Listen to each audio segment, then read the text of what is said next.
live button. Okay, so come on. I'm coming over. Hold on. Okay. I want to make sure we're. Guys, say hello if you're on. And I need to turn this off over here because it's too loud. We forgot about that. Lindsay and I just discussed that. Discuss leaving it on? No, Whether- we discussed it and then we didn't turn it Oh, okay. So we always take off. So we're upstairs in my office, which is, we originally had this all done and painted, signs put up and everything. When we moved into this building, we started filming up here, but it gets too warm for us. We can't keep it cool, no matter what. And then the winter it's cold, we can't keep it warm enough. I don't know. I don't think it has good insulation. But just to forewarn you, we have an art camp going on downstairs. They're going to start teaching them this giant cat that Diane made that's so adorable here soon. So you're going to hear a little bit of background noise. Here's our Lindsay Lou. Sorry, I drove a long way. Hi guys. I dressed for the beach. I knew you were going to say that. Yeah. She's ready for I did. I'm ready for the beach. She just got back from Cancun. I want to go back. Yeah, you I'm go on ready. vacation soon, don't you? End of July. End of July. I'm going nowhere this year. I'm ready. You're ready. So she was away for a while, but we're excited. We pulled paintings. That we're going to reference for you, and we're going to teach you all different techniques. So here we can stand there. Yes, we all back away. We're going to show you how to use gel and texture, but I'm teaching this specific painting Yes. for free in our summer fun art camp, which I think I can click up here for you for 1 second. If you haven't joined this, we have guest artists and myself all week. We have an adult art camp because I was always asked to do an adult art camp. We decided to do it online this year. So you can still sign up for that. We're leaving the group open and it's fantastic. I can't get it off. There we go. There we go, okay. So this one we're not gonna do in totality, and actually what we're gonna do is we're gonna do a little bit of each, like a little bit of each technique to show you how to build a beach. And then you have the free bonus tutorial on how to create this, which is a full-length tutorial. So you have that. Lindsay, tell me if anyone's on. You know I start eating as soon as everything As soon goes. as we start. As soon as it all is going, I can finally eat. Kelsey's on. Hey, and she's Kels, so I just talked excited. to her yesterday. She can watch the entire boot camp today. Yay, that's Yay. awesome. Leslie and Karen. Hey ladies, how are you? Tracy. Hi Trace, how are you? Let's see. I told It's everyone nice to say of you to hello if they are jumping on. Yeah, say hello if you're new to us. Let us know where you're from. We have a lot of people that told us that they're going to watch us on the replay though today, and that they were at work and things like that. Or So they're on vacation. yeah, so we're in different time zones. So this is morning for some people. So, but what we're going to do is we're going to show you how to use different tools, different paintbrushes.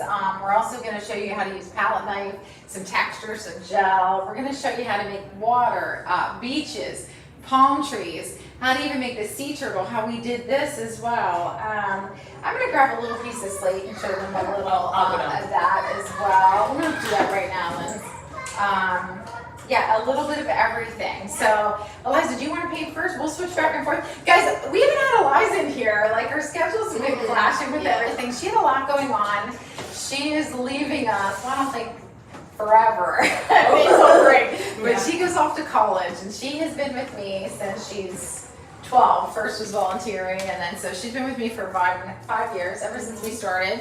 And she's a fantastic instructor, like fantastic. So she knows everything I know, and she does a fantastic job. So we're gonna put her at the easel, and she doesn't even know what we're doing first, just saying. So I'm like, Eliza, wanna help with boot camp yesterday? I know what we're missing. We have a cup of water. Lindsay, Yeah. we need water. Oh. That's one thing, there's no sink up here. There's no sink up here. There's no bathroom up here. So, yeah. So what we're gonna show you first is we're gonna just show you like an easy sky, how to blend that out, and an easy like beach. So we can do a smaller version of this, and you don't have to do a full painting. We're just gonna do a little bit of each. And then we're also gonna show them how this beautiful fluorescent yellow, how that really makes something look like it's in the Caribbean as well, okay? And we're gonna show them how to add a little bit of water to it and a little bit of clouds. And we're gonna just build to begin with. You can sit here. Yeah, I can stand too. Okay, so we're gonna grab, there you go. So we have multiple plates ready for you with all different things. We're gonna talk about the brushes we use also. So we're actually going to, let me move this so you have room. We're actually gonna go to the easel where Eliza is right here. Her hands probably look better than mine. So she's gonna start out by using the 1-inch brush, but if you have something smaller you can. She's also gonna show you how we use, if we're actually working on a canvas of this size, which is a 14 by 24, we would pretty much use a house brush. We can show you that in here. So the camera's right here, Eliza, on the left side of that. There you go. So the one is a 2-inch, 2.5-inch house brush. The other one's a 1-inch flat brush. So this is, I would say it's like a trim brush. So you can use that, but I'm just gonna have her show you with the 1-inch brush. And she's gonna talk to you a little bit about lifting off, a little about blending, and how to make something look a little cloudy too without putting your actual clouds in yet with the filbert brush. So, which we are gonna show you shortly. But I'll have her put in, you want a pencil, and we can put a little bit of the skyline in too. There you go. I thought we had one up here in an eraser. And you can even just do half the canvas if you want and save the other half, you know, for another. Because we want you to be able to build your own beach at the end of this. We're gonna show you a lot of different things in this, so we're excited. As soon as Lindsay comes back, we can look at comments. Keep saying hello if you're just jumping on also. I don't know, what did she go downstairs to get? Sleep, maybe? Oh yeah. She never, there you are. I didn't think you were coming back. So every time Eliza's starting, and I'll stop talking because Eliza knows what to say, so. So I'm gonna start by dipping my brush in the water and tapping it off on my paint towel. I always start by doing that when I use a new brush. That's to loosen the bristles. And with these skies, what's important is we're gonna start a little bit darker towards the top, so it'll be a little bit darker blue. And then as we go down, we'll fade it a little bit lighter. And then how you do that is you're gonna start by adding a little bit of white to it. You can always reference a painting too if you want to keep something there. Yeah, so if you can see here that this starts darker at the top here, and then as it gets down to like where the ocean starts, it gets a little bit lighter. So we'll work on building something just like this. How's that? I'm gonna put this up behind here. And then you can keep pulling it down if you want to reference it. Is that all right? Okay. So on my plate I have a few different blue colors. This is a sky blue, and then this Viridian, I probably will use that in the ocean, but I'm going to start by pulling out a little bit of the sky blue and then putting a little bit of this, what color blue is this? This one's the phthalo and then the ultramarine. Yeah. So put that right here. So I pull this off to the side. I'm mixing this just so it's a little bit darker than that sky blue, but not quite as dark as this. And you can with your lighting real quick. Sorry about that. And you can add just like a tiny bit of water when you do this. This is so it'll go on a little bit smoother. But it's really important that you don't put too much to where you can see like the canvas. When you're blending skies, it's really important that you're doing long strokes, lifting off your pressure. I know she's banging over the ground. And so I'm gonna start. Oh, should I start like down here so you can see it better? Not at the top. So yeah, we can move this up. So anytime you need to adjust and go up or down, just move this camera up just a little bit. So I'm starting in the corner and I'm doing long strokes, lifting off my pressure. If I start to see the canvas like that, I can pull out a little bit more paint, add a tiny bit more water, and then I'm gonna keep going across, and you can see how I'm not using a ton of pressure and just lifting off as I go. Lynn's anybody else on saying hello? Cindy's on, Hey, and Cindy, Gwen, we haven't and seen Jill. her. Hey, Gwen, Gwen that was just here. Gwen that came from 3 hours away. Oh, and you only have to do like half of that because it's a huge canvas. Like, so we'll just go down halfway if you want, unless you want to do the whole thing. Talk about how you blend out too. Okay. So as I'm gonna go down, what I'm doing is I'm gonna start to add a little bit of white to the blue, just so it slowly starts to like get a little bit lighter.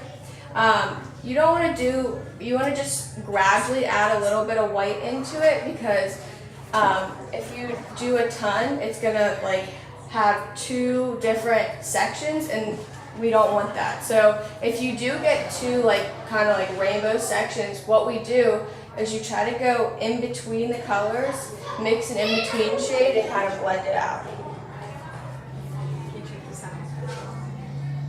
It's because all the children downstairs, like, check this out.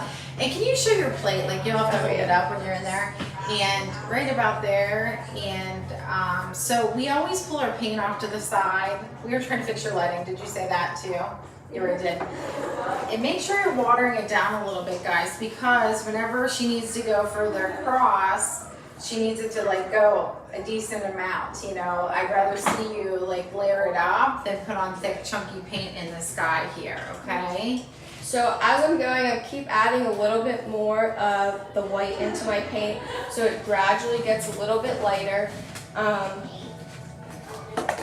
And so I still keep doing these long strokes. If you have some areas that you kind of want to streak a little bit of a lighter color in, like a little bit more white, you can always use the skinny part of your brush and kind of streak a little bit of white, and that'll give like an impression of clouds. Yes. And Eliza's a master cloud maker. She is going to show you how to use the filbert brush after she gets a little bit of a foreground in. And remember, we have a ton of canvases here. We're going to actually show techniques from all these paintings on your canvases. We actually couldn't even pull all of our beach paintings. There's a lot of them down there. We even have done some, like for our camp, that were kind of, do you remember the seashell one, how cute it was? I Like when don't they did remember. that. You don't remember I don't- that? Well, you weren't around then. Yeah, I remember that. That was cute. Yeah, this was, I wanted to show at the that. church. Look at this. We did this with the kids with seashells. Look how cute that is. And they did that for one of their shows early on. But even I brought up a couple little things like this. And these little canvases we did last year, Those they're are one so of my cute. favorites. Yeah, they're so cute. The kids did so well with the palm trees. They actually, their palm trees were Fantastic. fantastic. Yeah, fantastic. So Eliza's gonna go down and put a little bit of this teal with blue in the background. She's gonna show you how to put a nice steady line, and then fade it out a little bit as she goes down. If you want to, we could show a little bit of this type of beach. Also, if you want to leave it, or we can do that on another canvas, whatever you're comfortable with. So we're gonna use the teal, which is like this viridian color. You don't really need to clean out your brush completely. I just wiped it off on the towel. And then I'm gonna pull that off to the side, and I'll put a little bit of this blue in it. Oh, sorry, your plate's on Oh. there.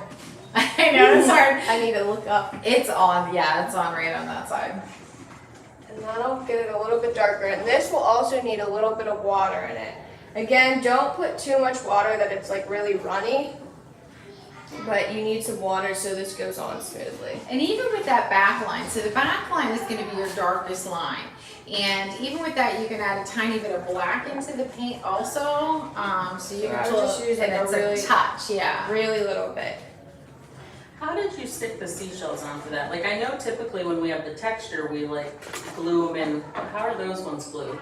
Actually, I think they're the same. Are they? Yeah, I started using texture early on. This is texture No, down I here. mean these. Yeah, Yeah, I no. think But so. we used Okay, texture on the gotcha. bottom. That was texture we put on You the just back. filled it Stuck in. Gotcha. Yeah. We didn't even fill it. We just put it on the ropes with a paintbrush. Oh, okay. Yeah. So I'm gonna just pull this out, and then I'm gonna keep using the same brush, but when I'm trying to make a nice straight line for the water, what you wanna do is use the skinny part of your brush and go very slowly across this line. And if you have a little bit of water in this, that'll make it go on easier. And then you'll have to work quickly to blend it out, because you don't want to leave just a line there and let it dry, because it'll be harder to blend it out. Eliza, the last boot camp, like Eliza's done almost all of our boot camps with us, but we started filming from my easel more because our members like that. They like to see everything really up close. Not that we weren't zooming in on everything, but they liked it right there, like really close. So this is the first time Eliza's at the setup with the camera on the easel right in front of her face, like how I am, yeah, all the time. So this is another thing where it gets a little bit lighter as you wanna show 'em? see. Now I forget. It gets a little. So if you can see up here, it gets a little bit lighter as you get down to the shoreline, and then we'll also show you how to put these little impressionistic waves in. This painting is from 2018. I was gonna say, It's 4 it's years old. gorgeous. Yeah. Well, it was up really high. We've never taken it down Yeah. to reference because it was so high. So with this, I use the wide part of my brush and the skinny part of my brush because I feel like when you use the skinny part, it kind of makes it look like kind of like rippled water. So again, I keep adding a little bit of water into that blue and teal, and then I'll show you how I start to add a little bit of white to that as well.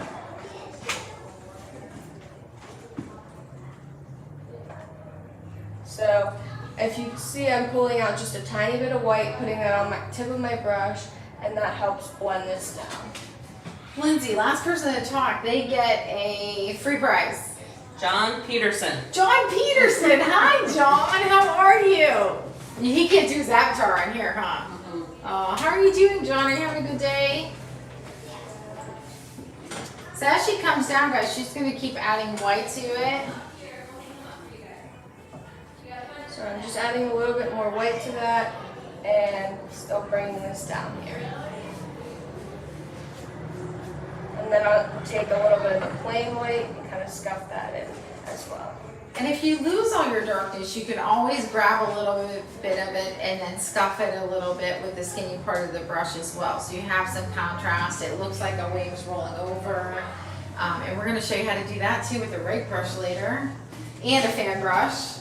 We have several different techniques. I'm excited to have a whole beach. I wish we could just paint beaches all day. I know. You know. Sit on the beach and paint a beach Yeah. would be nice. Yeah, quit saying that because I don't get to go to the beach this summer. I'm sad. I'm thinking in the fall. Try to get away. So I'm just taking a little bit of the plain white and That's our start busy season. start Ooh, look adding. at that wave. That's a really good wave. And that's a little bit of thicker white there, and that's how I get those like kind of chunky. Yeah, you waves. press a little harder and then pull off, correct? Yep. So she's using, show them when you grab that chunky paint. Because I love to do that, make waves like that. Are you laughing at my chunky paint? Chunky means just a little bit more paint. Yeah. So that's in here too, the tutorial, the full tutorial that you're gonna get later. It has those chunky weaves in there as well. Any questions so far? No, they're just saying, and I have to remember that it's on a little bit of a delay. They just said the closer look at the canvas lets us see the details and brush better. I love the closer look, much easier Oh, to good. understand what I'm you're glad. doing. That makes me happy. It really looks like water with waves. Great job, Eliza. And guys, here's another reason why we make it a little bit darker around the corners and then lighter as it comes down in is because when you have that, it kind of illuminates the center of the painting or the sky down, you know, where it's meeting the water line a little bit more. So I always tend to do that with landscapes, sunsets. There's an orange one, Lindsay, right over there. Yeah, I saw that. So if you ever lose, like if you get this all really light with the chunky white paint, you can always just bring back through that same blue and teal and just kind of take that in between some of your waves. And that'll kind of darken some of it up again.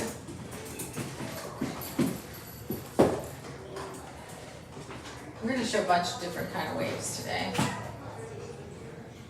If you wanted to fade that to white, then we can show a little bit of the beach just with the browns and the tans and stuff at the bottom if you wanted to. It's up to you, sister. So now I'm just kind of wiping my brush off and taking mostly white. And you don't want to completely just go to solid white because then you'll have a harsh line. So what I do is kind of have a little bit of that teal and blue still on my brush, and then I start to gradually fade it off. Let me grab the flamingo too. It has that water that comes down. Can you If I- do a beach painting on a black canvas? Yeah, so actually the storm's on a black canvas too. That one does. And Is that one I'm liking? No. which one? This now. Those are all. But we also have we have sunset paintings, like even the cross sunset is on a That's black on a black, canvas. yeah. So you can make a beach painting and have your sunset like really nice, you know, beautiful colors on a black canvas. You absolutely can. Just have to build up And the we'll color. we'll show you. Because we were going to show them the waves anyway, so let's put in the pinks and purples on the black canvas, Ooh. and then we'll put the waves on the bottom. How's that, Yeah, Eliza? we're creating Yeah. a new class. New painting. Yeah, this would be a new painting. Okay, so Eliza needs a different plate, and of course I only have the browns on the one with the texture. Let me get you. We don't have another one, right? No. Okay. I thought we were set with all of our plates. Apparently not. I'll tell you what, it's getting warm already. Yeah. I thought it was just me, but you're No, it's warm. Oh yeah. Yeah. I think it got warm as soon as you Yes. turn it off. It's not even that hot out today. Yeah, upstairs, guys, like our central air, this upstairs, it stays like so hot. So we have a window air conditioner too, but it's loud. That's really loud. Is that all you want? Yeah, do you? I think that's it. Yeah, I think we're good.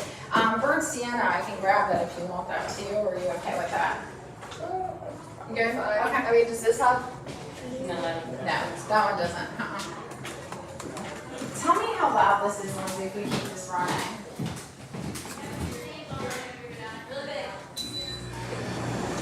It can't be any louder than the children downstairs, right? I might get rid of the noise. It of the might, children. it might but- take- Can they hear all the kids? Say testing, testing, Eliza. Testing, Well, testing. it's on a delay. Oh, Yeah, okay. live. Okay, delay. Okay, so Eliza's gonna start making a little bit of a beach. Do you wanna reference that, or do you wanna pull something? We can pull this. Oh yeah, that. Yeah. Or maybe footprints, if you want. Yeah. So we're gonna reference this little beach down here. What we do with this is, again, this is something that we start with a little. Oh, yeah. With a little bit of darkness towards the top, and then we lightly fade it out to like this nice, like light sandy color. And this just, it looks nice against the white up there. That's kind of how when the water meets the sand, it's a little bit darker. So what I'm gonna do is I'm gonna pull out a little bit of the brown off to the side, and then I'm just gonna, again, put a little touch of black in there, and then a little bit of water. So a little brown, a little black, and a touch of water. And again, you wanna make sure you pull this off to the side. Never work with a large pile of paint. And so, just using, again, the skinny part of my brush. Well, did they say it's loud in the morning? Yeah, but I know, but it's been a, guys, be honest with us, we'll sweat. They say the sound is perfect. Okay. Really? They can hear with that on? Oh, you surprised. are amazing. Whoever said it last, give them a prize. Leslie, give me a prize. I love her so much. I know. So She's then fantastic. I'm gonna start adding a little bit of tan and white to this. Oh, and I love the beige Lucas color too. Oh, We had yeah, that that's- up here. That's in is that there what we use too. on Yeah, this? there's beige Oh, Lucas. If you want, I would get that in some burnt sienna case we use that too. So Get I'm my steps adding. in. Yeah, once you get walking. We have went up and down the steps 500 times. This is why we never work up here. We had these offices done up here really nice, and then do we ever work up here between the heat, the cold, and all the steps? So I started adding a little bit of that tan and white, and I'm streaking this through here. Again, you don't want to make this all one color because sand's not usually one color, so you want a little bit of dimension in there. And you can see some areas on here, there's a little bit like more white, and then some it just has a little bit more tan. And like go back up through and kind of touch this like shore or this like black line or brown line again. And that's kind of like where the water leaves that, you know, little bit of a shadow. It really makes it look three-dimensional. Like we even have that in our texture paintings. Like we go and we add like that, let's see that little wet area on there. I don't think this is one of our originals. I just looked I at don't it. even know. There's so many. There's so many, I know. We just grab them off the walls now. But even this one, we'll show this. This has a very like faint little bit of you know, shadow underneath there too. Going down isn't so bad. Going up. I know. It's like when the heat is rising. I grabbed 3 different ones. Oh, okay. So we do have this beauty. I like this sand color too. It's gorgeous. Like I said, yeah, these are beautiful. This is Lucas. This is a sand color. This is their beige color. Both of them are like fantastic too. So with this, I can just start adding a little bit of these colors into that tan and white that I already had. And this will add some of that more sandy, like white sandy looking color. So I just wipe off my brush on my towel, then I'm gonna pull a little bit of these two out. And I'll keep adding some of that tan in there just so it can fade in there nice. Did they start painting their cats downstairs? And then I'm gonna add a little bit of white to this. So tell me about how every stroke that you make, what are you doing at the end of it? How are you putting your pressure down and putting your brush So down? I'm lifting off after every stroke I do, and there's not a ton of pressure. I don't use the pressure a ton except whenever I'm making like this dark line under here. So I'm making sure I'm lifting off each stroke, and you don't want to if you get any stop marks, that would be like if I'm stopping and you can kind of see where the brush is stopping, you want to make sure that you blend those out. You would just go over them, making Lift off. sure you're lifting off. Yep. I need the buttons over here. We do need the buttons over here. Leslie said, see, Leslie, you and I are on the same wavelength. You lift off, lift off, lift off. She has the Lucas beige, but not the sand. How can I make the sand? So the sand, I think this, Leslie, if you put a touch of Van Dyke brown, very Yeah. small touch into that beige, you'll get the sand color. Very, very small touch.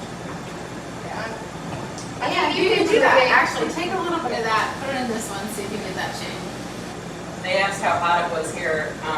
I said it's actually cooler outside today, but it's 9,000 degrees upstairs. You're upstairs stairwell. Your hands over it, I'm sorry. And you can look up there to see. I might put that so you can see that better. So you can glance So yeah, at it. that gets it a little bit closer to that. I think you can achieve this with or without it. Like both colors do a Yeah, pretty you good just job. took what, Van Dyke brown and put white into Yeah. it? Or started with a pile of white and just added touches of Van Dyke brown. You could also achieve Yeah. that same color. Yep. Is that better for you to look at Yeah, I that? can see it. Okay. Leslie said Van Dyke brown is exactly what she was thinking. She's learning. Listen, she's with us all the time. We think alike. And I think you like the same paintings a lot too. Like making the same paintings. I So don't know. I you can think see we through love mine, I try to have a little bit of some areas are a little bit darker, some areas are a little bit lighter, so it's not just completely flat. And it's also really important that this line is not like, doesn't fade, like it's not super harsh, you don't go straight to this really light color. And if you do get a harsh line, again, you can kind of mix an in-between color, so you would use some of your brown, some of your tan and white, and just kind of go over that line. Do you want to move on to show them, because this is dry up here, we'll show them a little bit how to use a filbert brush and how to make some clouds. What do you Yeah. think?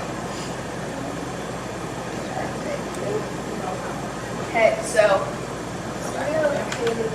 Yeah, let's grab on the clouds. Do you want this one again? 'Cause Yeah, this has I the think that clouds. one, Yeah. yeah. Keep that over. So we're going to start working on some clouds. I like to talk first about the shape of the clouds because it's really important that you don't just make like circular kind of You make me blobs. smile a lot. Because I think a lot of people just like try to make the circular, and it's really important that you kind of feather them out on the outside because if they're just circular, your eye really draws to that. So you want to make sure, if you see here, they get skinnier on the edges and they're a little bit thicker in the center. So what we're going to use is we're going to use a filbert brush. These come in a bunch of different sizes, but we're I think gonna, we have every size. yeah, now. we have I like probably like a medium sized one. I don't like really small ones Yeah, me because too. they're a little bit too small to use. But I'll kind of show you the motion that I'm going to use and then I'm going to do it. And this is also a dry brush, and I'll show you kind of how we do that, and we'll layer this up a little bit. So when I'm doing this, I'm using just the tips of the bristles, and I'm kind of doing a circular motion and fading it off towards the edges and fading it off towards the edges.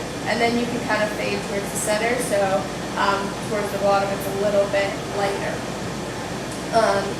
So Yeah, we have to do a few lessons on clouds, we have to do lessons on like waves, and we have to do lessons on, we have to do a couple different things so you can put it all together. Like we have to do a few on palm trees too. But, and when she starts the clouds, guys, you have to start like in the middle, the very center, not at the top line of it, not at the bottom, because we're gonna fade those areas out. She'll show you. She's really great at making clouds. So this is like the only brush that we don't dip into the water first, so you don't need it to be wet, because you want this to be a dry brush. So I'm pulling this out to the side, and then before I use it, I basically wipe most of the paint off on the side of my plate, just so there's a little bit of paint on there. Then I'm going to start, I'm kind of holding the brush at an angle like this, and then I'm starting just circular motions. And this would be like the middle of my cloud. And as I go out, I start fading out a little bit. I'm gonna zoom in on you a little bit. Okay. Put that up a little. There we go. So I'm just doing these circular motions. And you can see how as I'm coming to the edges, they get skinnier. They're not fat on the edges like the middle. And then at the bottom, you want to really fade out the white so it doesn't just completely stop. And we'll also be able to come back through and add brighter white on the tops of these, and that'll really make them nice and bright.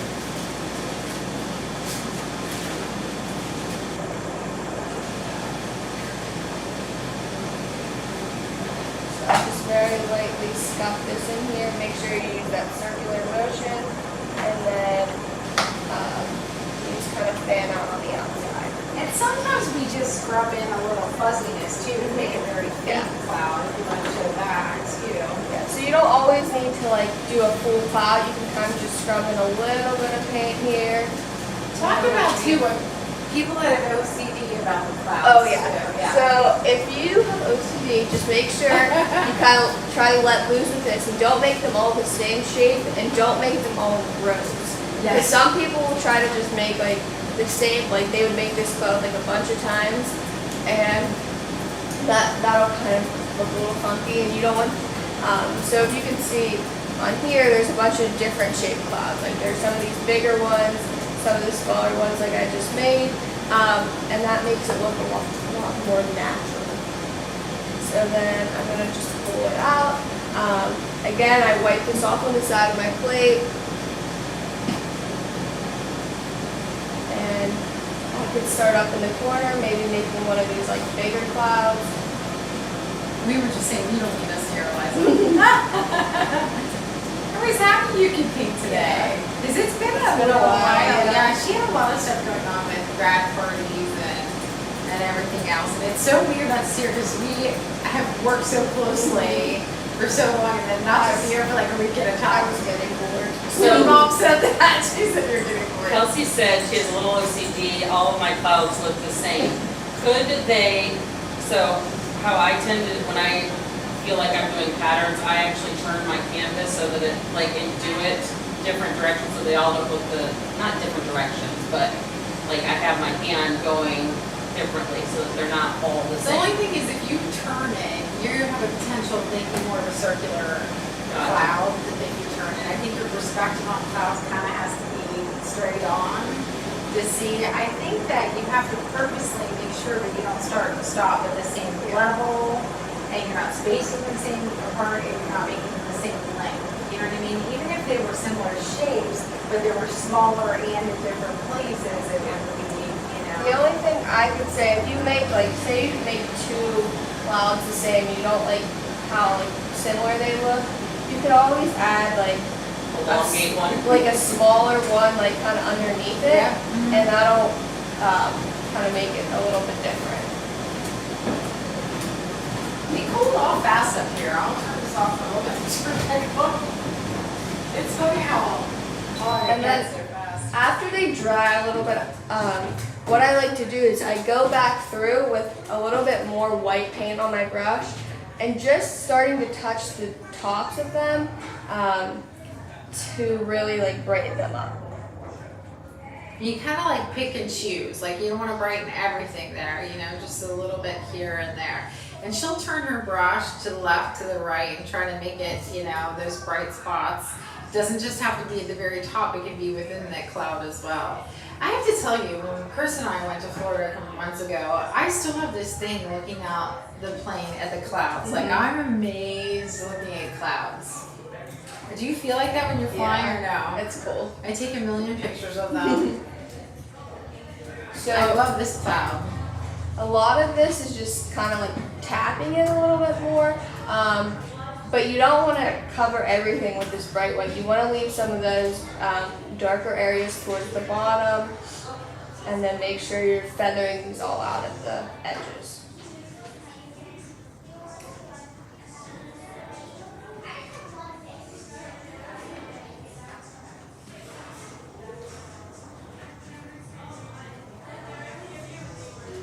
Very nice. Any questions on clouds? Anything else?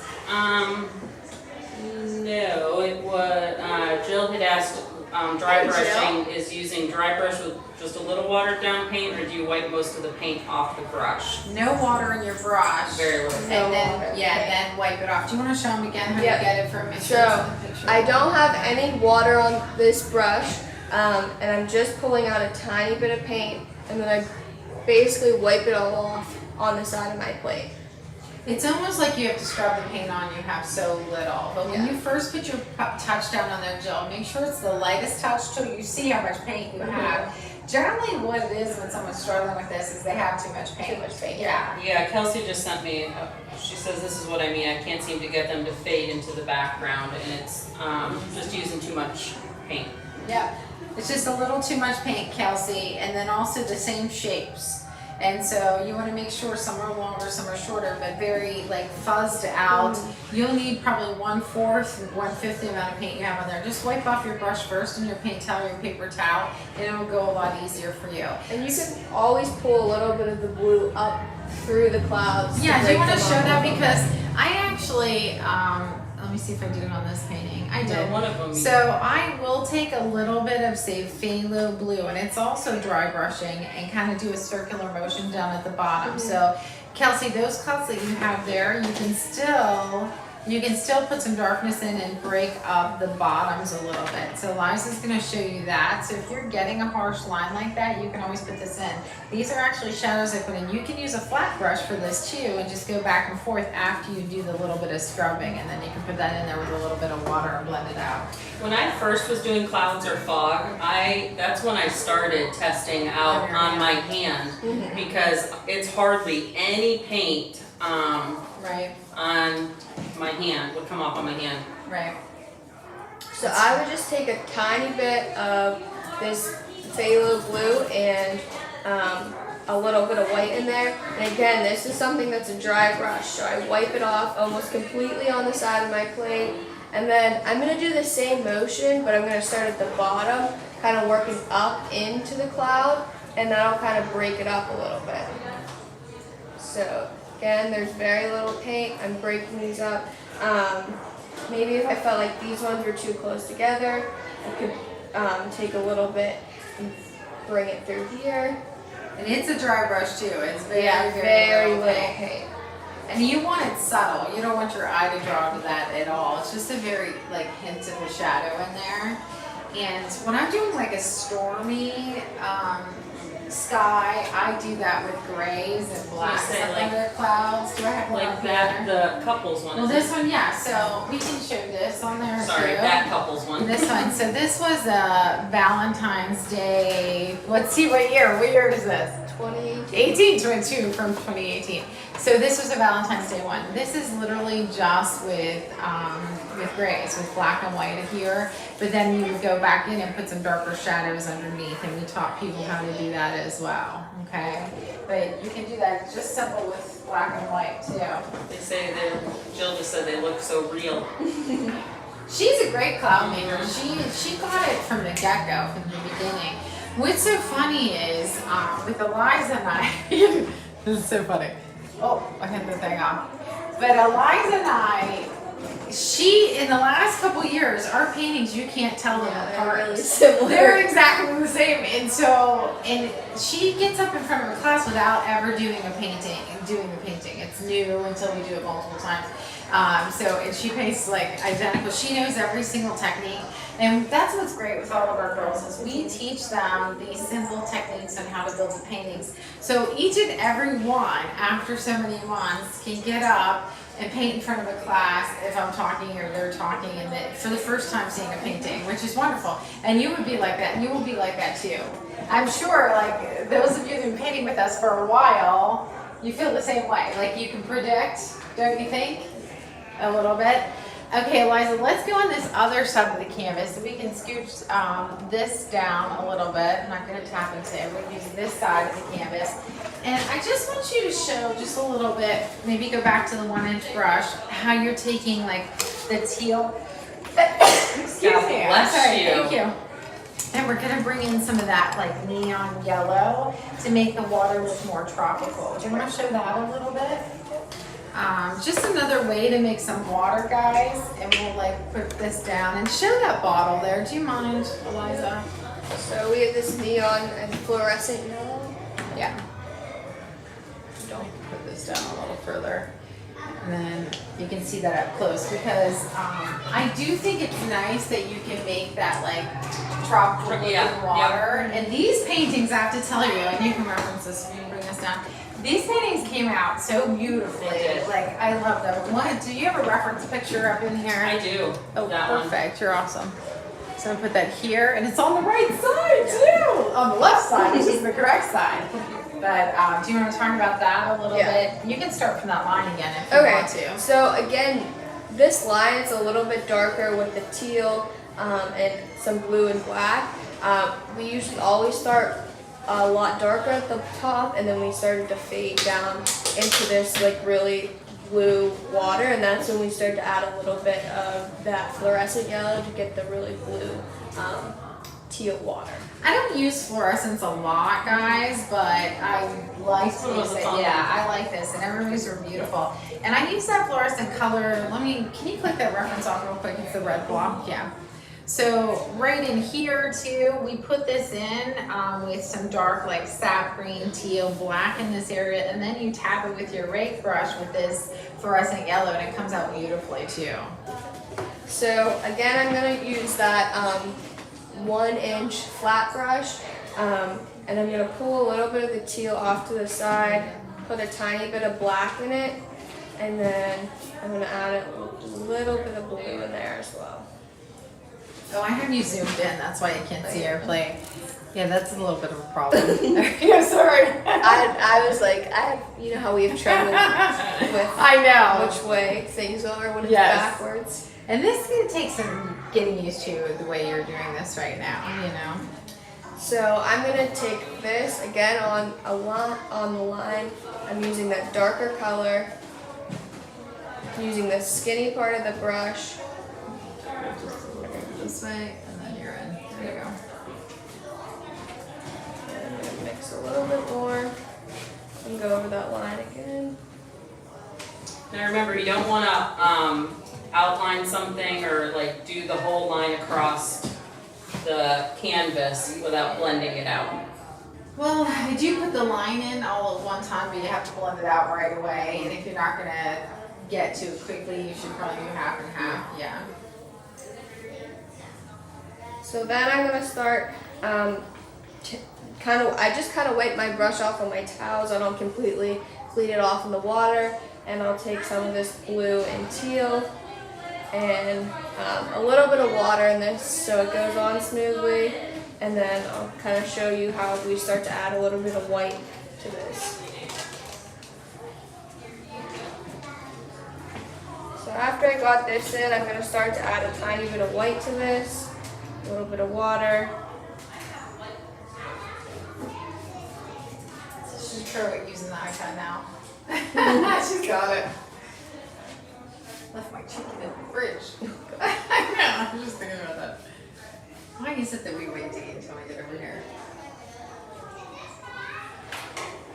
You're not scratching your head today, Lindsay. You must not be stressed. So I just keep adding a little bit of that white and some of the teal as I go down. And then I can, to get it some of that like fluorescent color in there, I'll add that here in a minute. I remember, didn't we teach this together too when we did this? So guys, this painting that we're referencing, that we're showing you with the palm trees, we have a full free tutorial on it.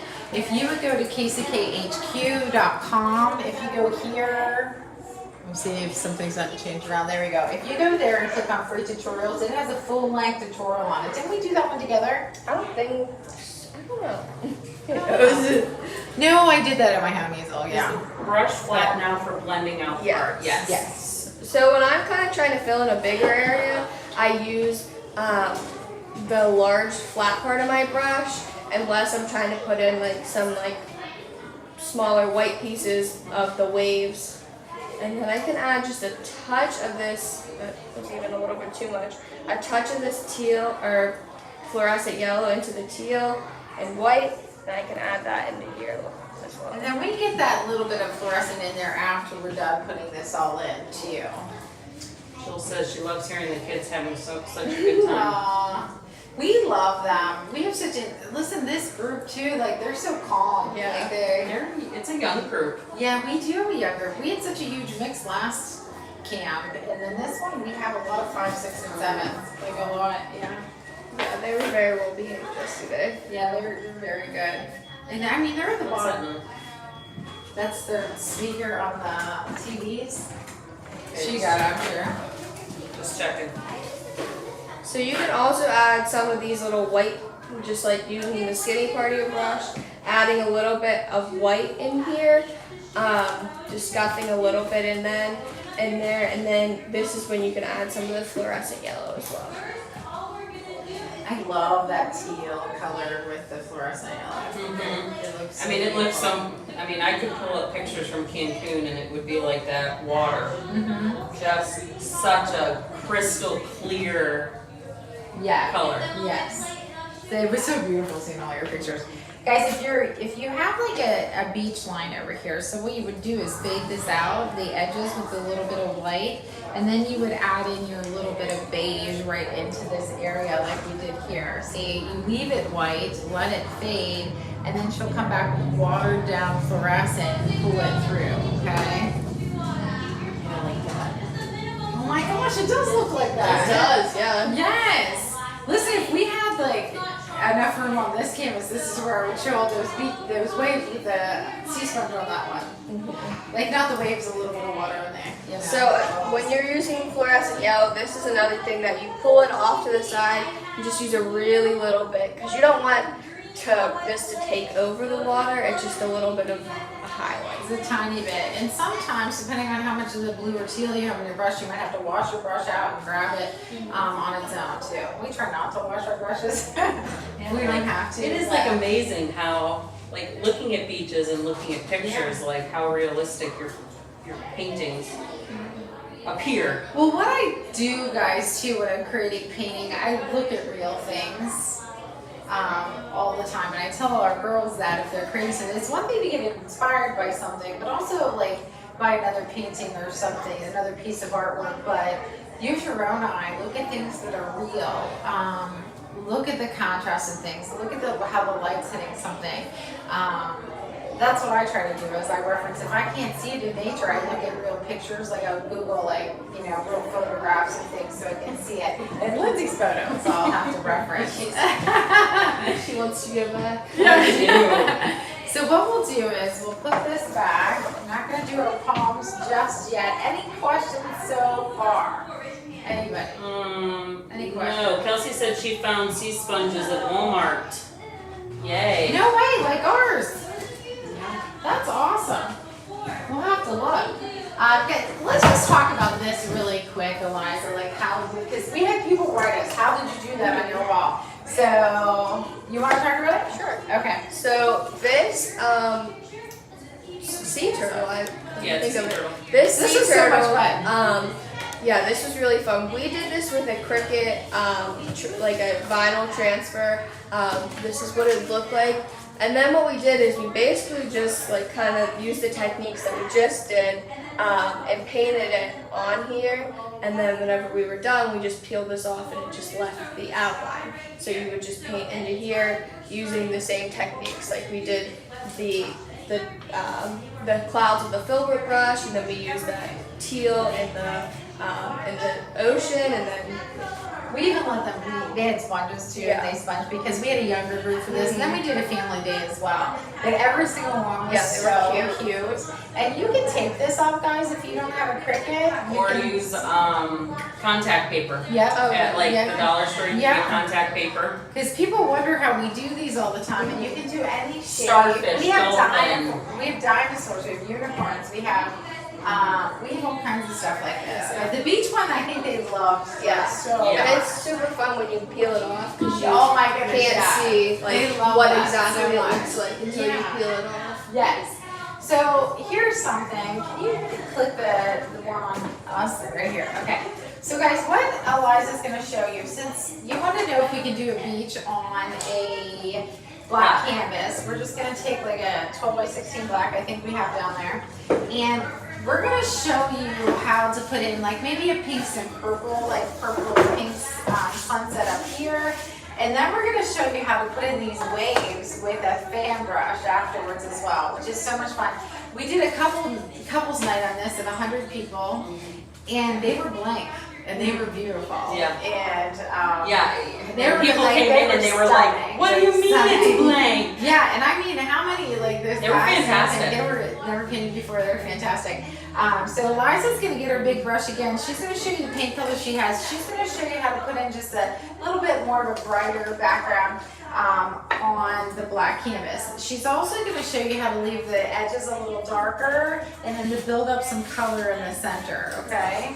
You want a pink and purple one? I think like starting with purples down with pinks and whites and stuff. I'll put a little orange on there because then you can make it peachy also. I was gonna say I didn't grab do we use flesh tone for the So we pizza? do on some of them, yeah. Flesh tone is really nice color in this too, but she can attain that by putting some white in here, yeah, and even a touch of red. I'll give you too.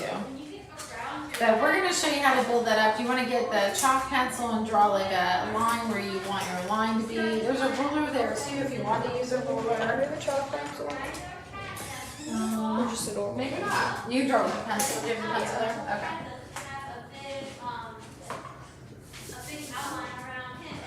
Should I use a ruler or just go? You can just go. It's totally fine. It's not gonna be straight at all, but That's okay. I can make it straight. Oh, it's still on us. Here, It's on your camera. so funny. I'll make it straighter with the paint, but so we're gonna move back to that 1-inch brush, and I'm gonna start doing a little bit of a background with some pinks and purples, and we're gonna try to fade the edges out. So will you grab that? Yeah, of course. Just set it there. Yeah. So instead of using like this white and gray colors, we're gonna use pinks and purples. And towards the edges, we're going to fade it out to a little bit of a darker black color. So what I'm going to do is I'm going to start towards the top. We're going to use darker purples. And then, Lindsay's going to go get a reference for that too. She's running back upstairs. do you want me to wait or? No, you go ahead.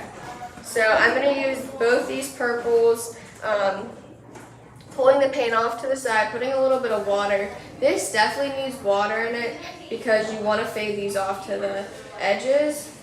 And you'll need a little bit of white in it too because it'll dry. It's going to dry darker than what you painted on there originally. So So just a little bit of white and then a little bit of water. So what I'm going to do is I'm going to start, I don't start completely at the top because we want to fade it up, and then we'll kind of lift off our pressure. So if, I'm just gonna, move yeah, that I'll up put a little bit. Yeah, there you go. So if you see, when I start to get to the top, I barely have any paint on my brush, and then I lift off. So I'm going to go back through and add a little bit more because the purple does dry a little bit darker than what it looks initially. So you can see I lift off as I get to the top and barely use any pressure. So I pull this out, put a little white in it.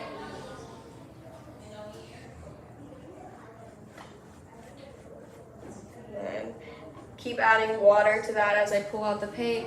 And when I get to the edges, I'm lifting off.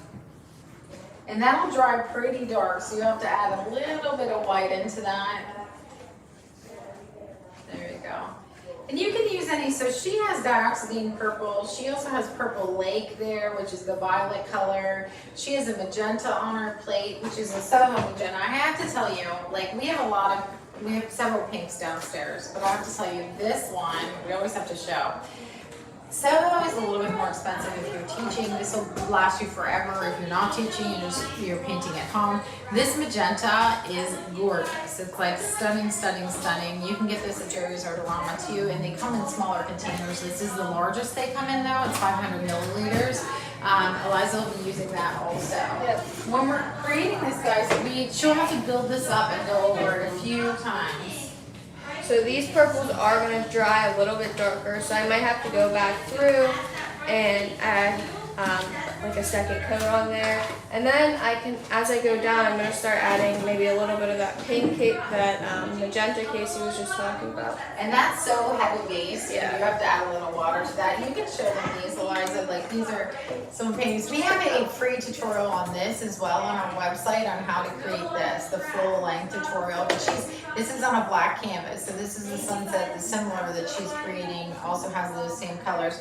This was something cute we did with the kids. They're also on a black canvas, and they got to choose their pets. We had the silhouettes already for them with all different animals, and they were adorable. I thought they were cute. And same color scheme right there too. So I'm going to start adding a little bit of this this magenta to this, and then as you can see it's already drying, so I'm going to have to go back up through with a little bit more of that purple and white to make it a little bit See how brighter. she's letting some of the black show through on the edges, guys, and around the top. So framing a little darker, then it'll illuminate the center a little bit more. This will be a good one too that we can put a tree up through here, I think, after we get the waves in. We can do that. Let's give a prize. Hey guys, if Lindsay's giving away free tutorials or free boot camps or anything like that, you can always wait to choose. You don't have to choose today, but you can take a look in our store and see. Although there's probably almost 100 now, I think. It's quite a bit. So I'm taking that magenta with a little bit of white in it and water, and I'm starting to blend this down here. And again, once I get to the edges, I make sure I'm lifting off, leaving some of that darkness through. Talk about if you have a spot that won't hold paint anymore. Okay, so if there is a spot on your painting that just keeps lifting up the paint, so say you're on a black canvas and you just keep painting the black canvas, that's what we call a wet spot. So It's our official term. yeah, very official. So if you have a wet spot, what you're doing is if you keep putting paint on it, it's just going to keep lifting up. So what you need to do is you need to make sure it's completely dry before you paint over it. So blow dry it or just wait 5 or 10 minutes Yeah. and then you can go on it. So then I might add a little bit of this pink and white in there. And then I'm still lifting off my edges as I'm going down. So you guys don't feel like you have to go as fast as me. Does anyone keep up with me? Oh, don't try to keep up with me. I'm gonna walk around and watch all of you guys paint. That's the fun part of my job. Let's do an Amazon gift card. Did you pick a winner? And then I'm going to use a little bit of... Kelsey was the last one. Okay. Kelsey, congratulations. I have to tell you, like, we keep talking about this to see how much, like, she's doing so good. Her paintings, she's creating her own paintings now. Yes. And she's learning so many techniques, like, she's doing such a fabulous job. Liza, have you talked about when you start underneath and how your pressure comes off when you move up? Move on. Into the other colors, Oh, like yeah. how you have to put a little into each So one. whenever I am moving like to the next color, so I move from the purple to the magenta, I didn't completely just go straight to the magenta. I mixed a little bit of the magenta and purple together and kind of went over that line, so it's not all like two different colors, and so you don't see like a harsh start and stop. And every time she comes over to the sides, guys, she's taking her pressure off her brush, and she has probably a little bit more water on the sides. So she has some of that black showing through. The other thing is, don't start and stop at the same points, okay? Make sure that you're taking some off, some shorter, some longer, or else you'll build a rectangle within that. I love orange in here with orange with Add peace a and little bit of white in purples, that yeah. orange, and then make sure you're just lifting off on the edges. And whenever I do this, I kind of bring some of this orange back up through the pinks and purples.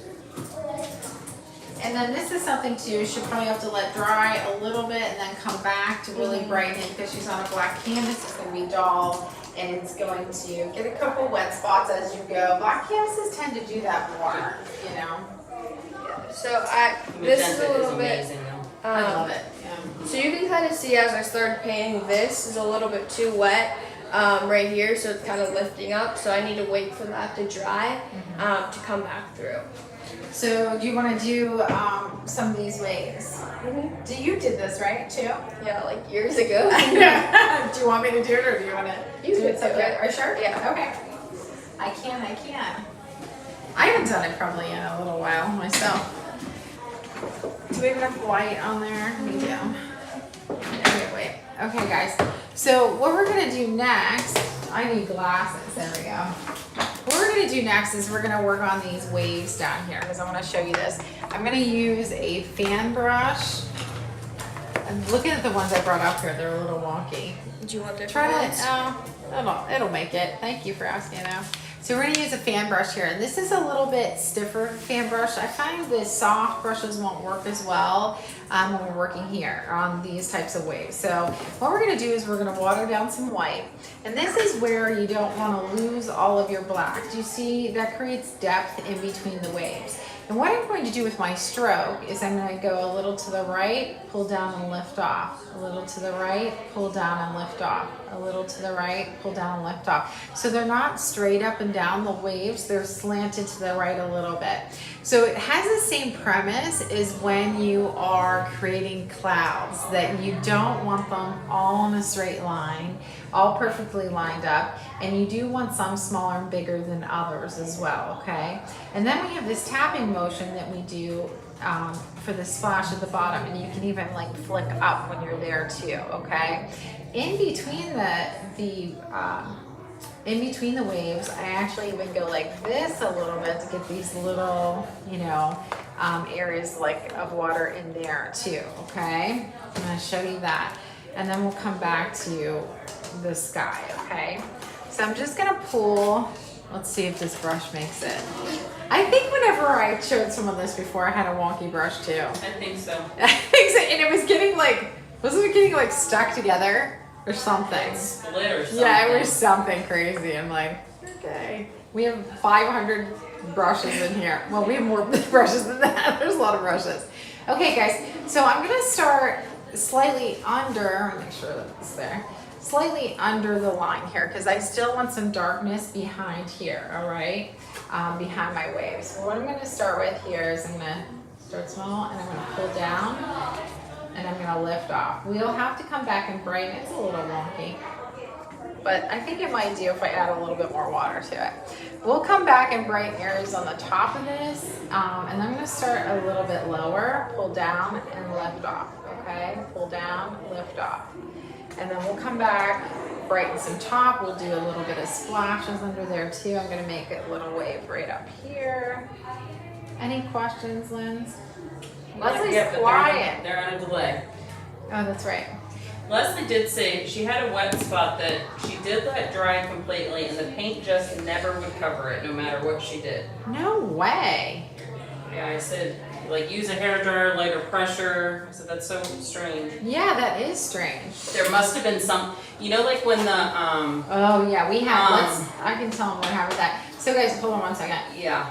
What I'm gonna do is get the edge of my brush. You don't wanna go flat and jamming it on there because you're gonna make the same mark over and over again. So I'm just taking the tip of my brush and I'm just like going down here. Or you can even like flick up and off at the bottom also, but you gotta watch not to make that like perfectly straight also. I don't even like the look of that. I'm gonna go back with some black afterwards. What's nice about this is you can correct anything you don't like with black too. So I'm gonna get all this in first, just tapping a little bit of a splash here and there. I'm going up and down, okay? Get some splashes, and this won't look right, guys, until we get the whole thing in. But I wanna get some splashes in so I can figure out my spacing when I go back. So this is just the edge, okay? So, yeah, so we were having an issue with one of our suppliers when the canvases came in that the paint wouldn't stay on it, like it would bead up and everything. And they told us that it was from the plastic being too hot on the trucks and the plastic like adhering to the ones that are closest to the sides. It was never like the whole thing, huh, Lynn? And so, and when you know that was the case, it was the ones that they were around the sides, like, I don't know, it was strange. I just lost my glasses. So I'm gonna make like maybe a little bit bigger wave here. Okay. Does the size of the fan brush matter? So I think that depends on, I'm gonna skip down here. I think it depends on the size of the painting you're creating. So you might need a smaller fan brush if you are working in a smaller area. This is a 12 by 16.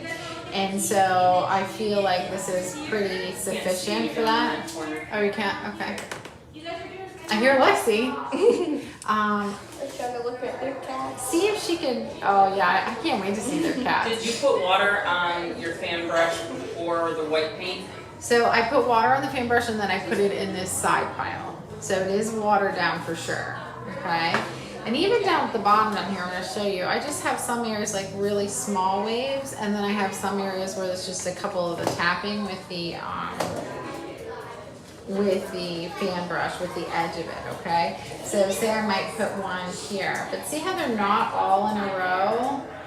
And that's one thing I think that they did whenever we were teaching this class a little bit, that we had to show them how to break them up. And it was kind of similar to like the cloud situation, you know, you want to make sure that they're not all like, but Eliza, you can tell Lexi if you want that she can use the microphone.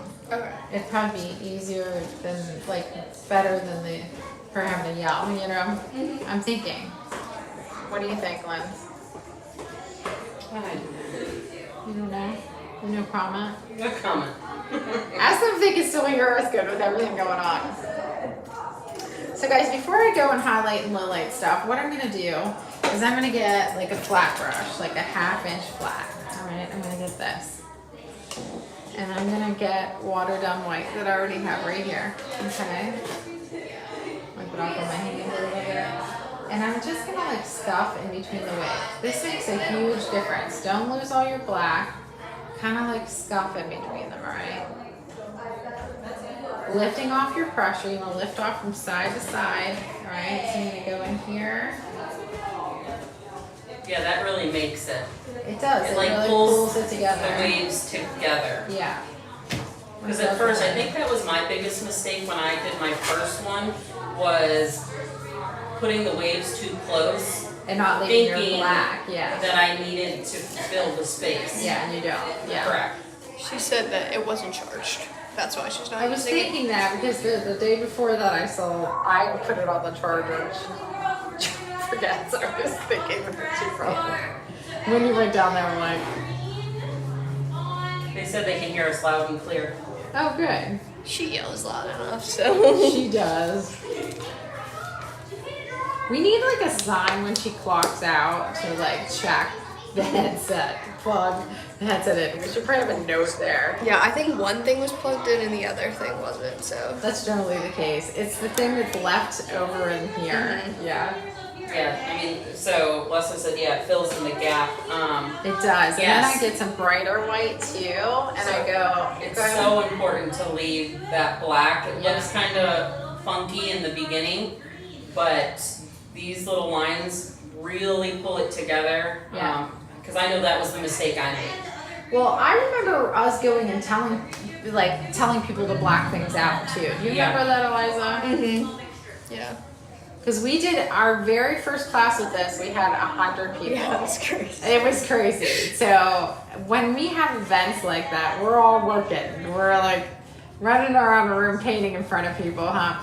But I don't think really though we painted on anybody's paintings that day. Yeah, I they don't looked think- really good. Yeah, we were impressed by how well they did, you know? If you wanted some blue in the water, at what point would or could you add that? I would do that now. I think that looks phenomenal, and I'll show you that actually. I've never done that with this. I think it's but, really neat. I think it's a cool idea. I think it's a great idea. So guys, what I do is I'll go to and I'll make the tips of this a little bit brighter. Like I'll go and then I'll make this a little bit brighter, but really not losing like everything behind it.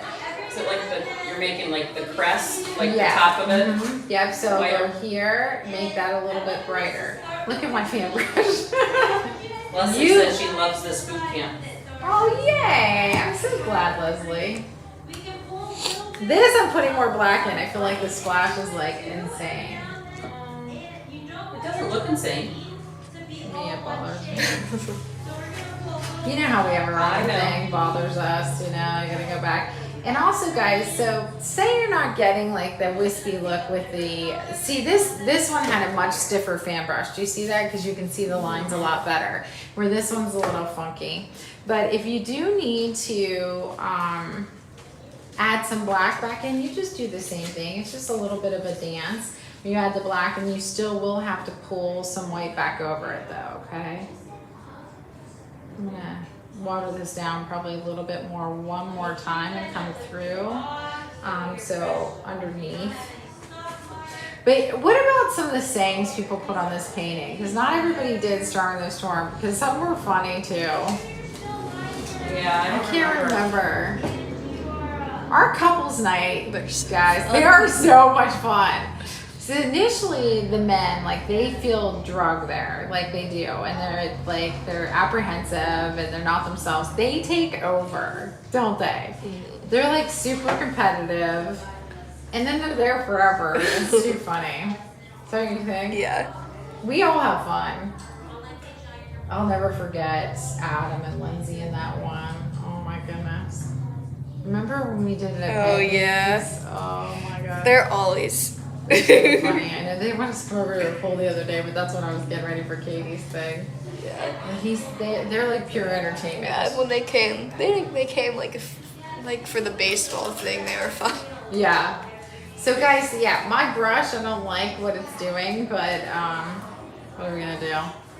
I'm telling you, we run downstairs. We won't make it back up. Do you want me to get you another brush? No, it's not allowed to run through the whole thing, like go over the whole thing. You'll just have finer lines if you have a better brush and it doesn't look like that. Is it the brush or the amount of water in the paint that makes them look different? Yes. Is it the brush or Oh. the amount of water? I thought you said and. I thought you Yes. said and. I'm putting, so guys, look, you can easily put black back in here. So I'm going to touch through some of these that I don't like, okay? And then I'm going to show you how to, put some black back through your waves if you need to also, okay? But it is, so your paint's thinned down, and then also your brush needs to be a stiff brush. Like this doesn't work so well with a real fine brush, okay? And then I'm gonna look at that. Hold it back a little further because I need to look at things further back. So I'm looking at it like here, and I feel like there's gonna too add any many glue to little waves. Yeah, not yet. Okay. I will, but I feel like there's too many like little waves. So what I'm going to do is I'm going to connect some of these. It just doesn't look right to my eye, but here you can always pull a little bit of black like through here, and then I'll come back and I'm going to pull some white back over this because I want to add a little bit more depth to these. So I want some more of the, I need to let that dry though, or you're gonna get gray. But I'm gonna dry off my brush. I'm gonna get some white. I'm gonna actually connect some of these so you can see. My brush keeps getting, this must be one of the same brush I tried before. It keeps falling apart on me. Is this one better? Let me see. Because it's even, look, every time I I pull don't it know. over, it's like, I yeah, don't think so. yeah. I just grabbed them real fast when I came up here. So I kind of want to, I feel like I want to put a couple together. I just feel like there's too many, like, separate ones. So I make that go together.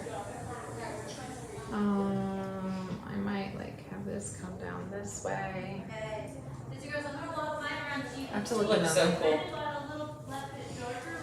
I want to play with it for a while. Uh-huh. I know we don't have like a million years. Is that what you want to show me? You're like, Casey, move on. Are you reading my I mind? know. We know each other too well. Okay, so I'm gonna put a little bit of blue in here so you can see it. And I actually, I'm excited to see this. yeah, let's get a little. Let's go to this plate. Oh, I just painted on your desk. Sorry. It's okay. Not like you ever sit up here. Yeah. I'm gonna get a little bit of phthalo blue. Okay. I actually think that you still don't want to lose your black, but this is what I would do. Is like highlight this just a little bit. I've never done that on there, I know. and I think it's a tremendous really idea. cool. Yeah, who came up with this idea? I think hold on, I gotta go back up and look. Yeah, I like it. Jill. Jill, you get a prize. Amazon gift card for Jill.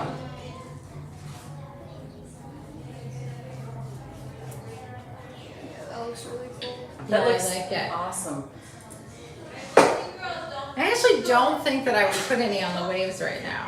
No. But you can always, here's something else you can do, guys. Get your rake brush. That's the other thing you can do. We should have done this because I have such a bad fan brush.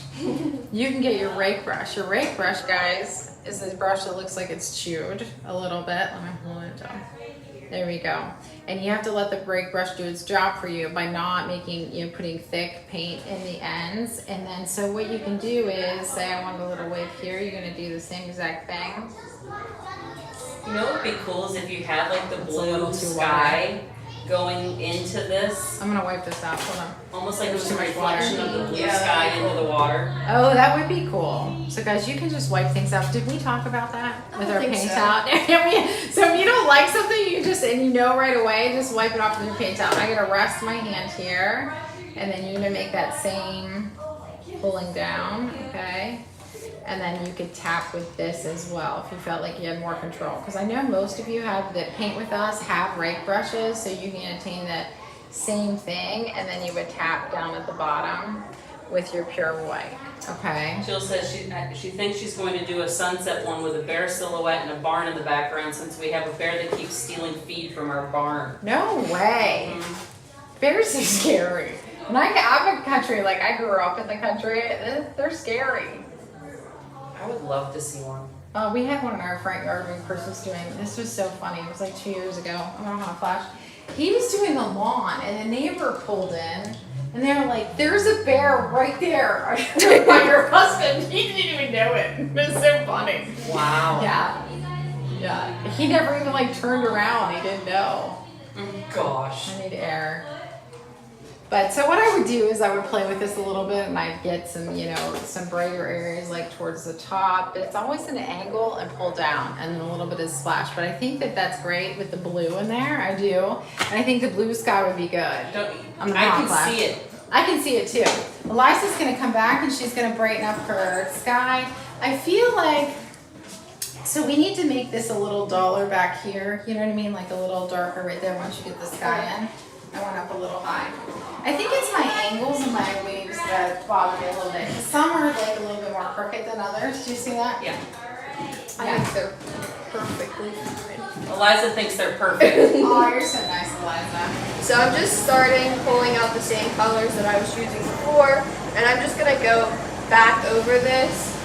You can see how now that this is dry, it will like let the paint stay down where that wet spot was.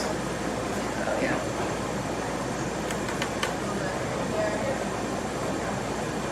So now I'm just going back through this. I have a little bit of white, the I have to purple. tell you, I love the blue in the water. We can make a painting like this. Yeah, And I like actually, that. yeah. And I can see it on a black canvas with the blues and everything. And that's that. I have a friend. This is clean. It is clean. No, I did not. I just put in a hot flash while I was painting with my back today. I'm still not out of my flare with my doing all my windows with my spinal cord injury. Like a crazy person. That's what Claudia wrote me last night. She said something about what? Jill said we only live a mile from town. It walked off with a box of dog food weighing 80 pounds. No way. See, Wow. it's really Yeah. Eliza, that's really coming together. So when that dries a little bit, guys, this will be stunning. Like the sunsets with these colors. Yeah. So make sure you just add a little bit of white to your colors, and that'll make them really pop.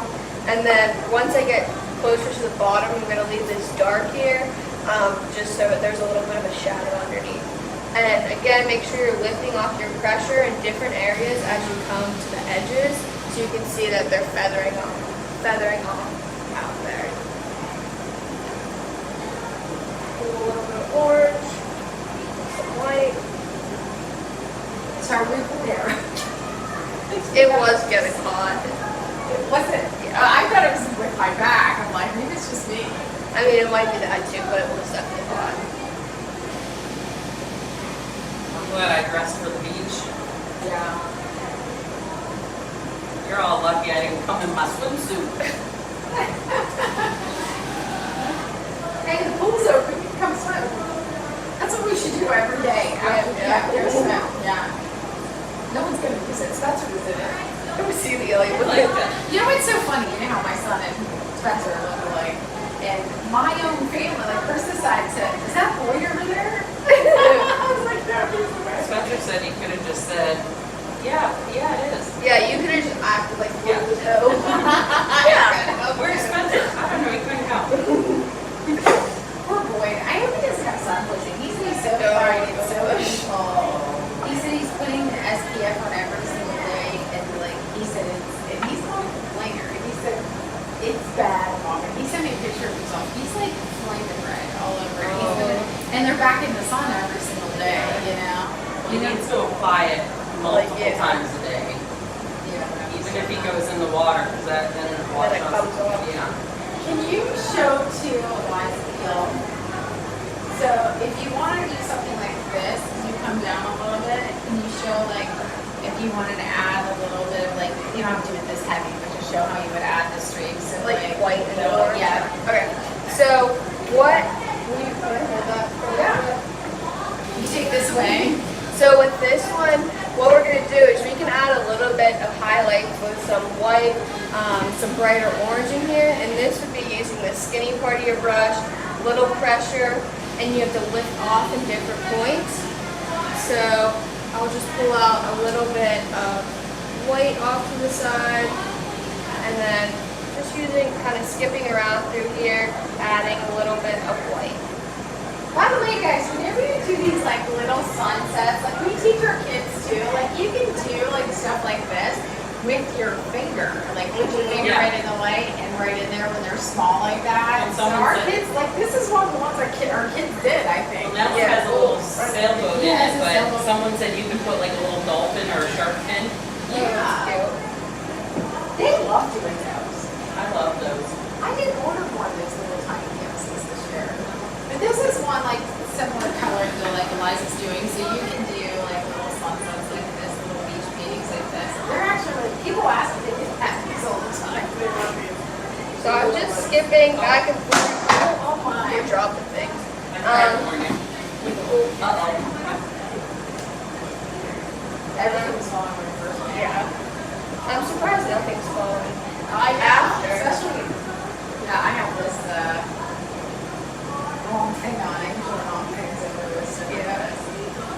These are so cool though. I'm not gonna pull up here. I call Monty and putting all his paintings back.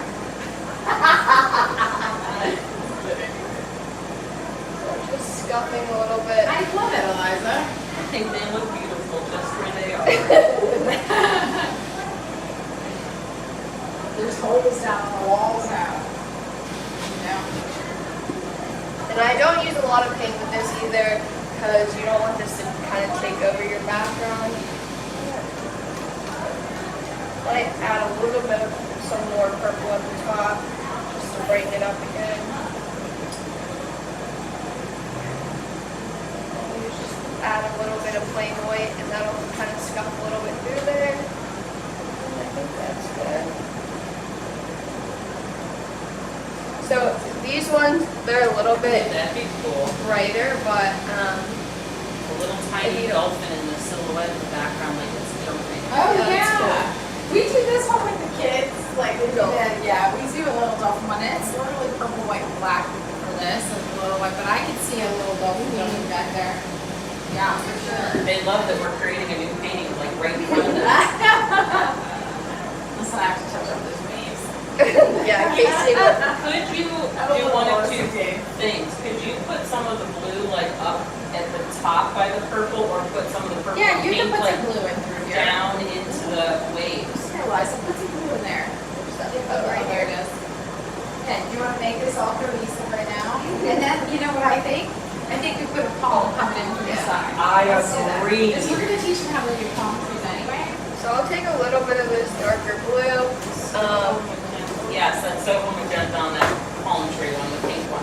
Still have a little darker We're like teaching that. them palms on here. I love the palm trees. I might have Then, to do that part. Just the Yeah. palm, but I love it. so I'm gonna start adding a little bit of blue in here. I like that you just mix the wash in with the dark purple too. Where? Pull it all together, like some of the wash and the Okay. dark purple. Sometimes you have to kind of reread it all over again, huh? After this, and we show you how to make some palm trees, we're going to show you how to create a beach scene with some texture with a palette knife. They said they really like the boot camps because they can ask their questions. Oh, that's good. I love them too. Everyone that we've done, I love too. I'm glad you guys enjoy it. So I'm adding a little bit of blue down here. The children are so quiet. Yeah, they're really quiet. I know. What's going on? They were quiet when I was down there. Very into their cat painting. Oh my gosh, you should see them. They're really cute. They have all the background done. Guys, you'll have to get on we have a studio page if you're not familiar with it. It's KCK Creations. And we put all of our studio classes on there. Big camp classes. Yeah, and the camp classes go up there too. You have to look at their cats at the end of the day. I like the blue in there. It looks wonderful. Love it. Back. You can't see it when we hold it back. For us to see it a little further back. It looks good. It does look good. Okay, so I'm going to teach palm tree on here, and I'm going to give you it back to teach it to put it in there. Is that right? Do you ever add, well, Jill, since we've never added color to that type of wave, we didn't add color to the wave tops. They need to stay white. Yeah, or you would have to pull it back through Right. with a rake and then pull white back over it. So you would want the black to be in the shadow on the wave. So if I knew I was going to do that initially, I would pull some blue through here and then pull white back over top of it. But I love the idea. Like, I think that Leslie, she says, does everyone here know about your amazing HQ membership? you're so nice, Leslie. Yes, HQ members get all of our boot camps for free. Oh, sorry. So guys, we have a vault of paintings, and also if you teach, you're licensed to teach our paintings in your in-person classes, and then we add to the vault. It's on average about 8 paintings a month. It's supposed to be 4 or 5, but there's quite a few in there. But thank you, Leslie, for asking. I appreciate that. So guys, I'm going to show you how to make a palm, okay? And then Eliza's gonna put it in the painting, all right? So what I'm going to do is I'm gonna make the trunk. I have my rake brush, okay? So I did want a lot of paint in there because I wanted this nice and full, okay? So then you want to press harder as you come down because it gets wider that way. Then we're going to make the palm tree, the palm leaves. So I'm going to start with one curved line, going back to the line, and I'm going to lift off, lift off, lift off, lift off, okay? Then this has to be watered down, guys. Then I'm going to go on this side and make this one. I'm going to go up to the top, lift off, lift off, lift off, lift off. If you want to make the palm leaf look like it's blowing the wind and show the other side, you can lift off this way. Pull off, lift off, lift off, lift off. Okay? And then you keep doing this the whole way around. Go right back up to the line, pull up, and lift off. I use a 1/2 inch rake brush for this because the smaller ones, we have 1/4 inches in the studio. People tend to like those small ones. I don't. I like the big ones because I feel like everything can go in so much quicker. What about you, Eliza? I think I like the bigger ones for most things. You do? Yeah, I sometimes like to do the gnome beards with the smaller ones. Do you? I did not know that. Yeah, we do all of our gnome beards with rake brushes also. I think I like the bigger one. You do? But I feel like it's more like chewed off. You know what I mean? Mm-hmm. Yeah, I think that's what I do. So guys, I always say, like, if you have never made a palm before, we pass out paper plates in the studio, and we actually we probably shouldn't pass out paper, but we actually pass out big plates, and we have them practice on the plates, and we have them do this over and over and over again. So whenever, like, we have them do this motion over and over again, so they want it. You can use a skinny part of the brush to bring this down, or you can use the wide part, but everything is lifting off. But we have them practice this multiple times before they go to their painting, so they're 100% comfortable with putting that on there. We don't want them to go right to their painting and do that. And then you can practice this side also, okay? But you don't want to water down your paint so far that it's gray. You need to water it down 2 to 3 times in that side pile to make sure that it goes on nice and smooth. But you don't do want one it to in be gray. color too, it's not just black. Sure. Is there a certain amount of branches that should be on it? No, everyone's different. So if you live in an area with palm trees, or do we have green up here? We only have teal. Do you want me to get green? There's I a was whole gonna say, container. over in the It's- corner. Yeah, it's in the shelves in the neck. Oh, yeah, there it is. I'll do one with some sap green and black. But the other thing you can do is you can always highlight these once they're in with black. So Yeah, that's like what this one. That's what I do. Yeah. So I'll put them in Love with that. black and then I highlight them. This one, thank you so much. This one right here, we're going to show you how to do a couple of these splashes too with sponges. This relaxed painting, and I love these colors in here. This is a fun painting to create. They all came out beautiful in class too. We're going to show you how to make this splash also. But what I did with the palm tree here is I used a little bit of the sap green with the black to make it, and then I highlighted a little bit with watered down green with white, and I highlighted the palm that way, okay?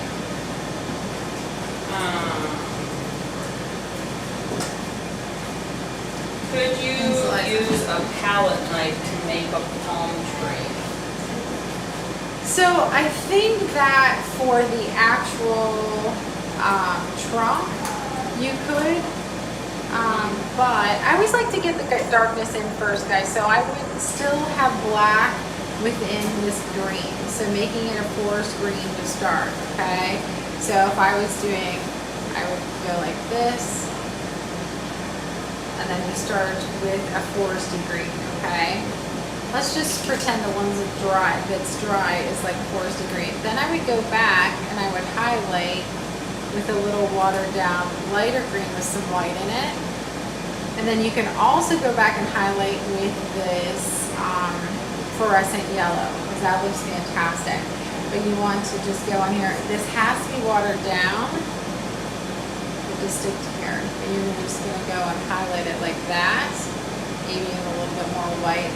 very light touch. I'd rather rest my hand somewhere, but it's like, it's all wet. Could you use, a filter brush for these? A filbert? I've never used a filbert brush for these because it has the rounded tip, so you're not gonna get that Feathered. crisp edge, yeah. So you can go back and highlight it like that. You can highlight with a little bit of the fluorescent yellow as well, so you can touch that. But it's a very light touch when you're going back and highlighting, okay? Another thing you can do too is you can always get your script liner. I see your other paintings with like splatter. Kelsey said the air conditioner's starting to sound like waves in the background. Oh my gosh, I can't hear Or it. is she just losing it? Do you want me to turn it off? Do you want us to shut it off? No. You sure? Lindsay Blocks. says no, so we don't sweat. No, So you blocks always the feel kids like a little downstairs. bit. I don't even hear them, the kids Yeah. downstairs. Is that why? In the air conditioner? Correct. Sometimes you can put a little bit of a line in there, but I feel like that's too heavy. It's because it's not dry, guys.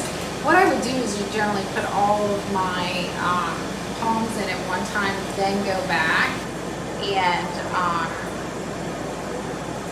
and highlight them once they're dry. It's almost dry, but it's still a little bit wet.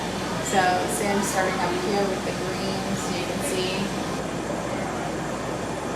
You can also, if you look at palm trees, there's like tans, there's raw sienna, there's browns.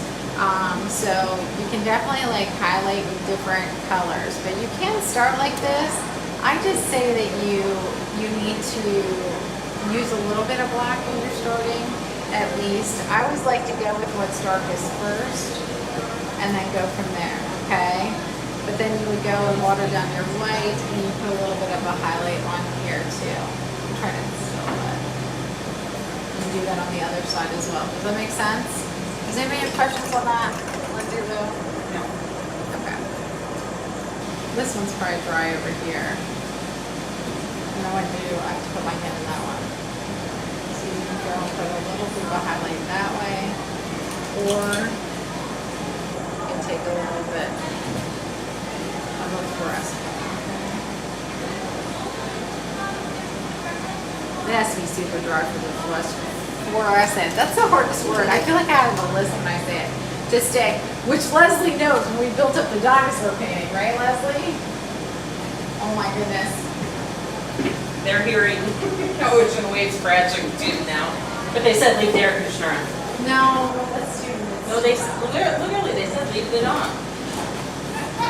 Okay, so I'm gonna go start my palm tree. I'm probably gonna put it like right here, maybe through the center a little bit. So I'm gonna do the same thing that Casey did. We're gonna start making the trunk, and then I'll add the leaves or the palm leaves to it. So I'm gonna pull out. Oh, I just hit this. From here to there. So I'm gonna pull out. I'm gonna use. Do you want me to use the medium flat for the? Yeah, that's what trunk? you Okay. usually use. Yeah. So I'm gonna use the medium flat brush for the trunk. Just that's a little bit easier to put in the put the skinny trunk in. But again, it's really important that you make it a tiny bit skinnier at the top than at the I'm bottom. gonna bring that down. Jonah. Yep. You don't have to do as many palms as that. So it's a little bit skinnier towards the top. So it kind of comes to the point at the top. These don't have to be. They're pretty much one width, but I'm gonna start over here using the skinny part of my brush. And it can be going from off the side, you know what I mean? Yeah, that's Two. what I meant to do, but Yeah. You can go through the waves. It can be like, you know, starting off Oh, yeah, here, right here. and a little thicker, yeah. That's what I meant to do. yeah, but I don't really know. So yeah, that's great. Well, there was no plan for this painting, but No, they said they love to see how the mind's working, creating this. So I'm just making this a little bit thicker. Make sure to make it thicker at the bottom and then thinner towards the top. I'm using the skinny part of my brush. you just press a little harder as you come down, guys. And that's how you make it wider, is press a little bit harder. And this has the black has a tiny bit of water in it.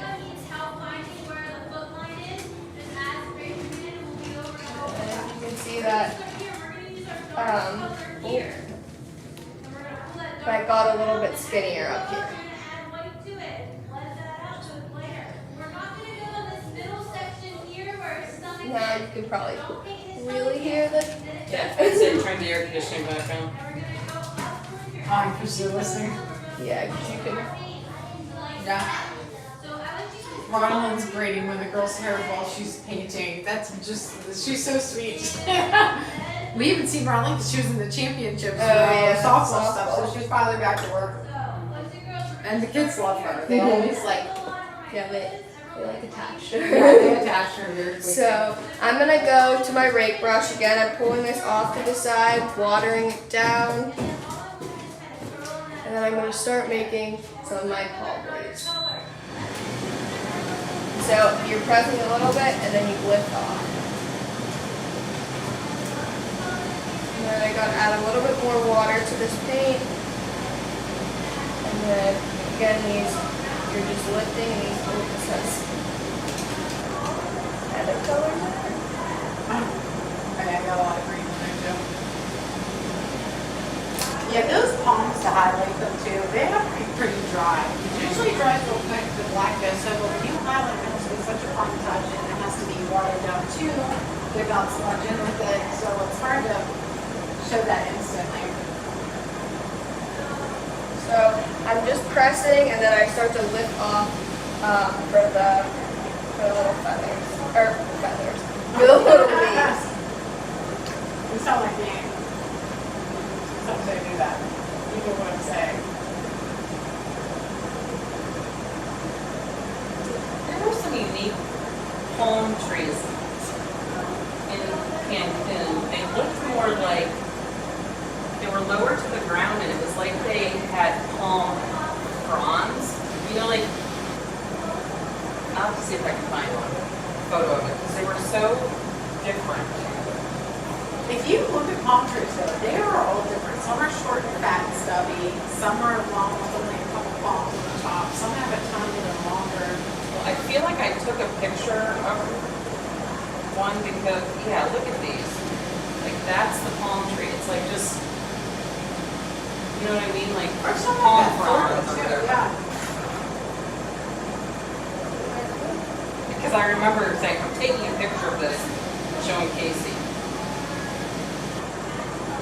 And I keep adding water to the paint as I pull it out, and then I'm just using a little bit more pressure, and then lifting off as I talk. Pictures like this, thinking of you. Oh, I'd be like, do you remember the parents that I painted? You do. I gave that to somebody. But that's not here, right? Do you have to put the front? Yeah, I have. I like to paint parents. I'll add one more in there. Looks good, Eliza. And again, you can do, if you just want to do them on one side, you can like the leaves on the inside, but you can also add some on the outside area as well, like this. Ooh, you should send me that. That's beautiful. I know when I was taking some of these pictures, I was like, I have to take these for Casey. Oh, she's choking. Stroking. And then I'm just gonna go back over my trunk again and just fill it in black.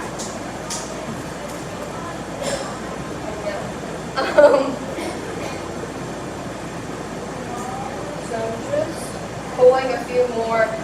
You can see some of them I have the leaves on both sides. Some of them I just have them on one side.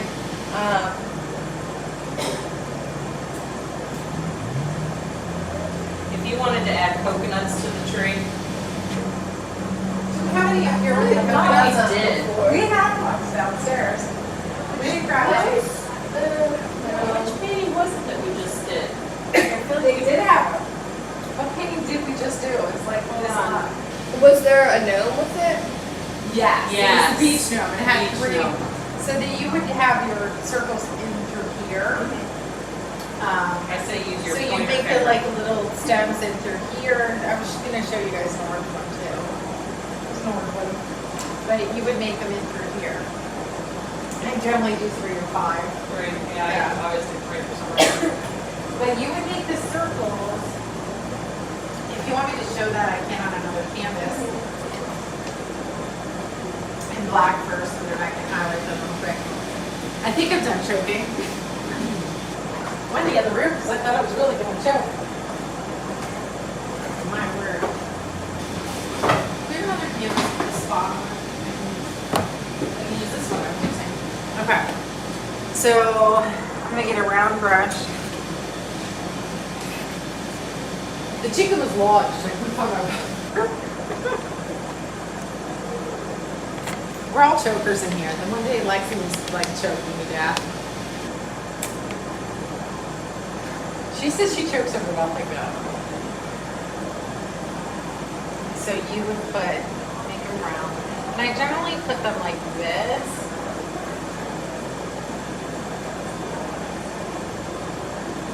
And then I put another one here. And then your palms would like come out from me, you know, from behind this.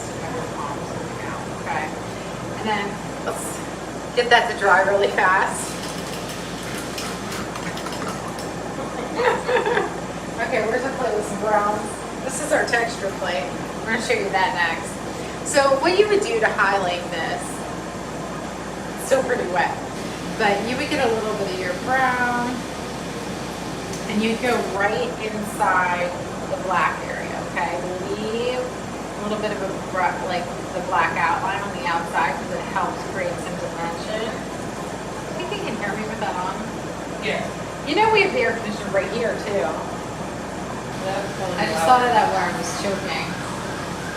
So this is going to be a little, and then we have sirens. So this would be a little bit brighter if it was dry. So then I'm going to take a little bit of white. You would like, say this is the top of the palm right here, but you're going to decide like where's a little bit of the highlight going to hit. Where's a little bit of the highlight going to hit? So it'd be like a little bit brighter up towards the top, taking your pressure off as you come down. Of course, this is a dry. And get a little bit more white. I don't have my glasses on, my analyze.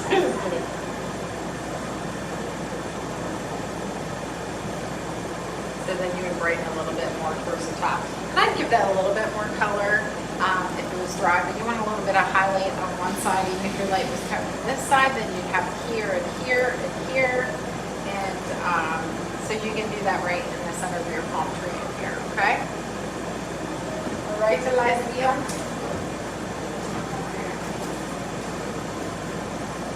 All right, so where are we at with everything? You got your palm in there. I think it's very cute. Look at it.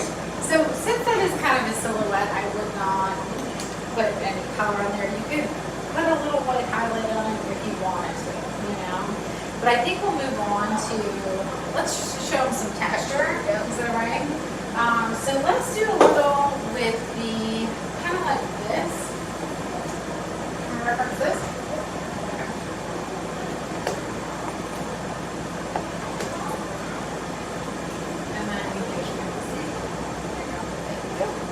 Okay.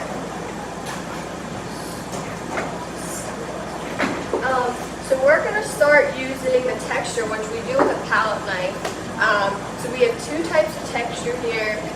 They're both golden products. I don't want to knock anything over to show you, but one's a coarse molding paste and one's, what's the other one called? Clear gel? Yes.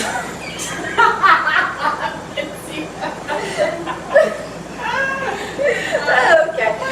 So coarse molding paste. Yes, and it's heavy gel. Yeah. And there's the coarse golden paste in the whole one of us. Yeah, They're it's still both in a- golden products, and the other one's a heavy gel. Looks the same in the container, except for it says heavy gel. Yep. And the heavy gel is the thickest one, and that's what we use. This is not our original, guys. We've made a bazillion of these. And again, I'm going to be teaching this one, which you're going to learn. This is the same. This is not the same as what you're learning right now. But I'm going to show you this at the free summer fun. Our camp has such a long name. But we're gonna show you too how to create this splash. I'm gonna do that with the footprints painting too, okay? You do have a couple more things to go. How long have I kept them so far? Okay. We'll get it as much as we can. So we're gonna start at the top where the clear gel is. What's really important with the gel is that you mix it through with a paint color because it is clear. So if it doesn't have any paint in it, it'll dry clear and then everything. You Yeah, will trust be us able on to that. see. It's We not had that right. happen Yeah. before. Yeah. So we will use a palette knife and then we use the teal color to mix in and then also Oh. some white. Let's show them this. Yeah. Guys, this is my favorite all-time They You color. need a dollop will do ya. Tiny, Like tiny Daisy. bit. That's another Soho. The two colors that so I used to only use Soho when I first started because it was so vibrant and so rich and so thick. But the prices have went up so much that I try to keep my costs down with my classes. And so I only use it for certain things now, and that's one of them, is this peachy color too. Yeah. So- watercolor. What we do to mix this Phthalo through green. is we're going to take a palette knife, and how you hold this is you wrap your fingers around it and then you put your pointer finger kind of on this hard part here. So I start to kind of scrape this in here and work the color through here, and you need to make sure this is mixed all together. Like looking. And then we'll be adding some light to it as we go across, and I'll show you that, okay? So I'm trying to mix this through completely. Yeah. Light spot. Just mixing this through until this is completely mixed, and then as we go, we'll add a little bit of white to it. Like to the back of it. You don't necessarily have to mix it all in. But we usually need a pile of gel for the white though, we'll make another pile. You got that? Yeah. Okay, so there's kind of a few different ways people do this. I'm going to show you one way. I know Lindsay likes to do it another way. Lindsay likes the But what I do is you take a scoop and just scoop a good amount on the back of the palette knife. And how you do this is you kind of press and then pull off, and then press and pull off, and press and pull off. And then as you go, you start to add a little bit of white, and it fades a little bit lighter.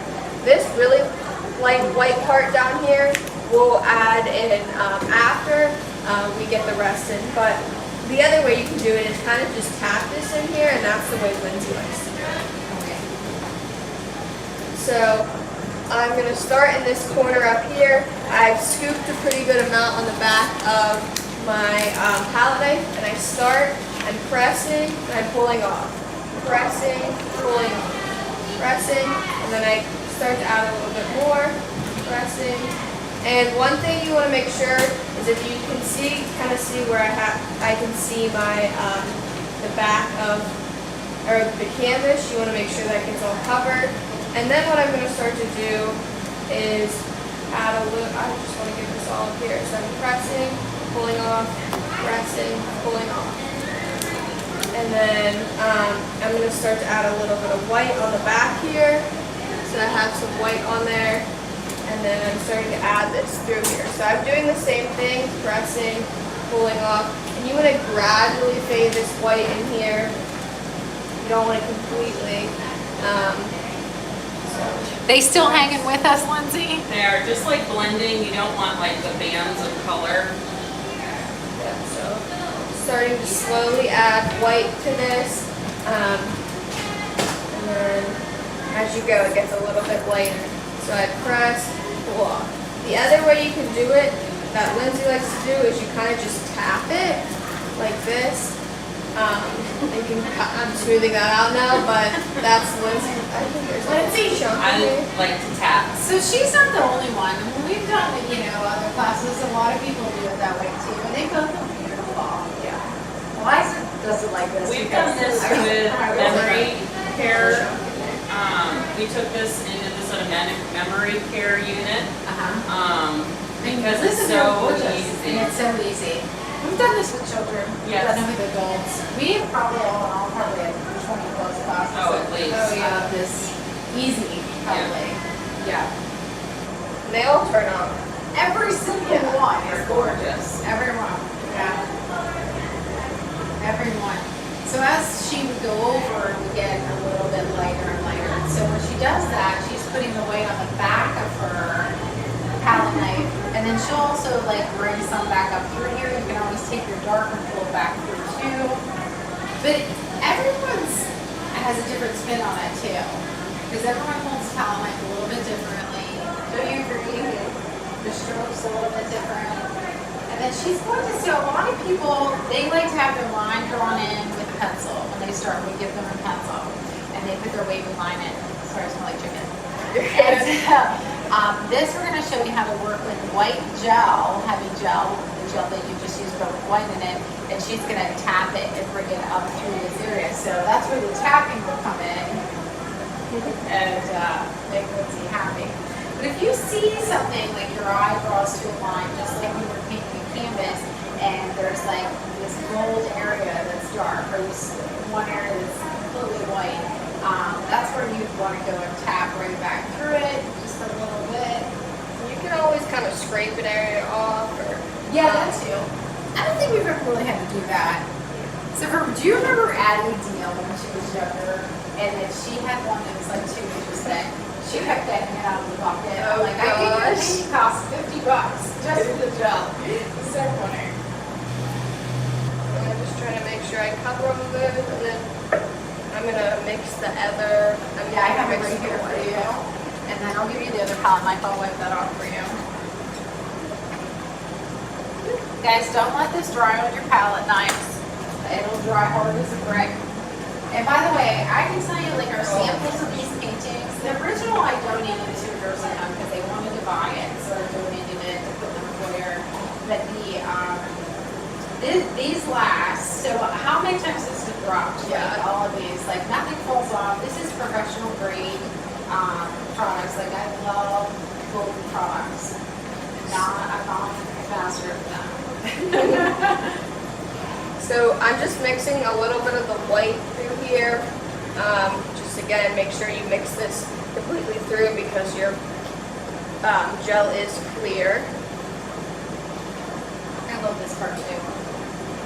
So what we do here is I start to kind of pack on some of this, and then as you go up, you're going to use just a little bit and just tap. Can I show, like, if they had, Oh, how you're gonna make that flip, you know what I mean? So say that's your patient. Okay. So yeah, we do like to. A lot of people like to draw that in before, and then that was too much. You do want a chunk though, hanging yeah. off there. We make it pretty thick. So I start kind of pressing this in here, and then after I get it in, I'll go back through and tap it up there. Yeah, we want to get the chunky line in first, and then we're gonna lightly tap it up into the water. But yeah, I mean, we had a couple people, they were almost 100 years old, and they were the cutest couple, weren't they? They were in a memory care facility together, they were so cute. Listen, Lindsay and I want to live there one day, for the fact that It was. I saw pictures. It was oh my so nice. goodness, it was a resort, and it was like a resort, and they waited on them like wine and food. Yeah. They had like these bars and lounges and yeah, and it there was were different fantastic. wings to the place. We were like, oh my god, like this is the way to live. Oh my gosh. Graham told us to like don't get our hopes up. Yeah. Because not it was like, cheap. listen, so they were like, this person over here owns the whole Yeah. company. Oh, this this person is over rare. here, yeah, and they were all like, yeah. So it was funny. So we have the cheap wing. So after I get this in, what I'm gonna do is just have a little bit of this on the back of my brush, or the back of my palette knife, and I start just tapping a little bit up through here. Go kind of like the same angle as when you put it in, but her pressure is going to become lighter as she goes up, so it fades. This ends up making it look so beautiful. See, This there's is your that splash. tapping motion. Yeah, there's the tapping Oh, motion. somehow You can it wipe it off forms her on face towel, yeah, so guys, we wipe this off on paint towel when we get the teal in it, because you will, and then you wanna tap it off again, okay?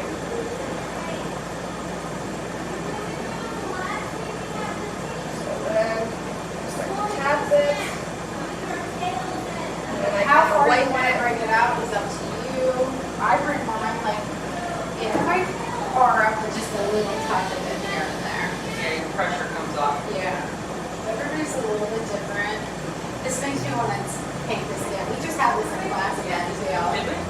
Yeah, I did it, didn't I? So we have the other beach painting coming up. I don't know. Leslie, we're using the semi-gloss from Golden Products. So it's, no, it's not semi, it's heavy Heavy, gel. but I knew it was that. Yeah, heavy Once I gel. said it.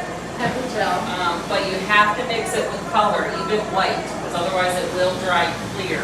Yeah, so the first part we mixed with the green, which is the fabulous with it.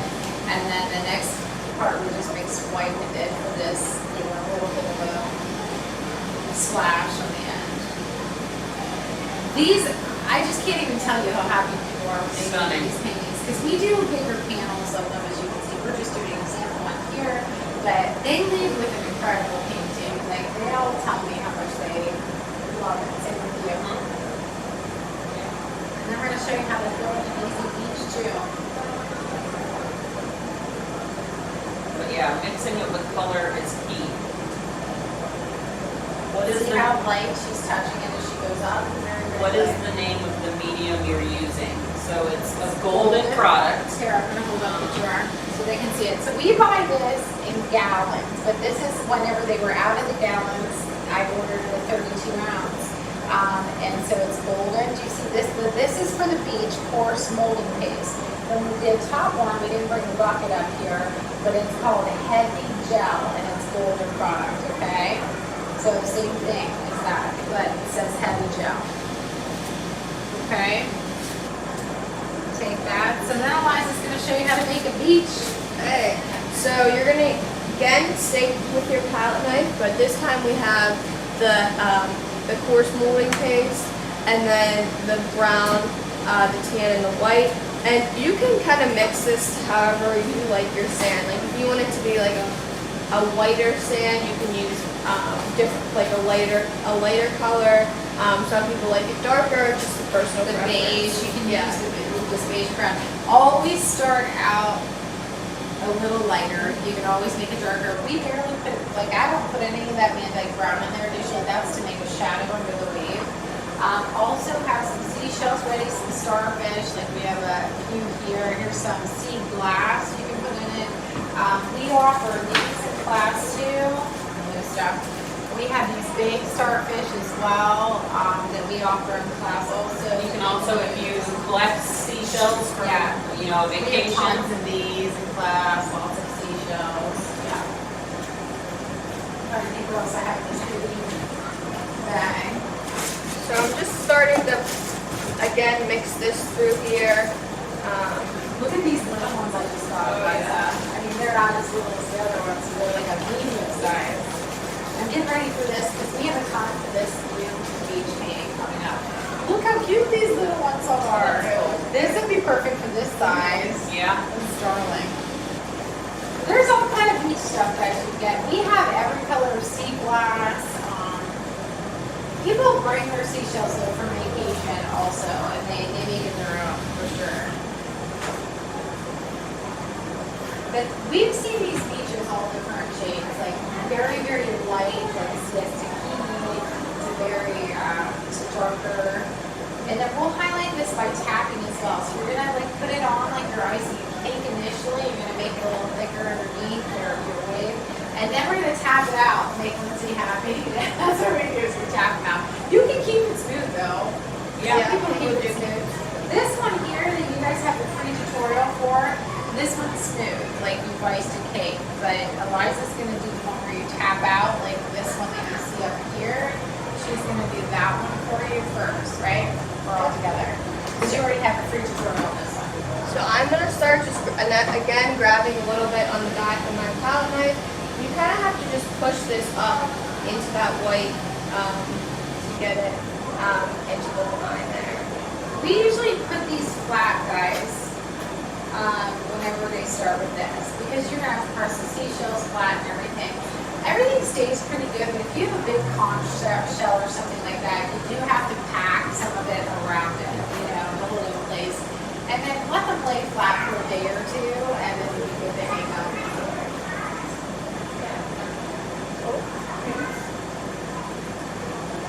Kids are on snack break.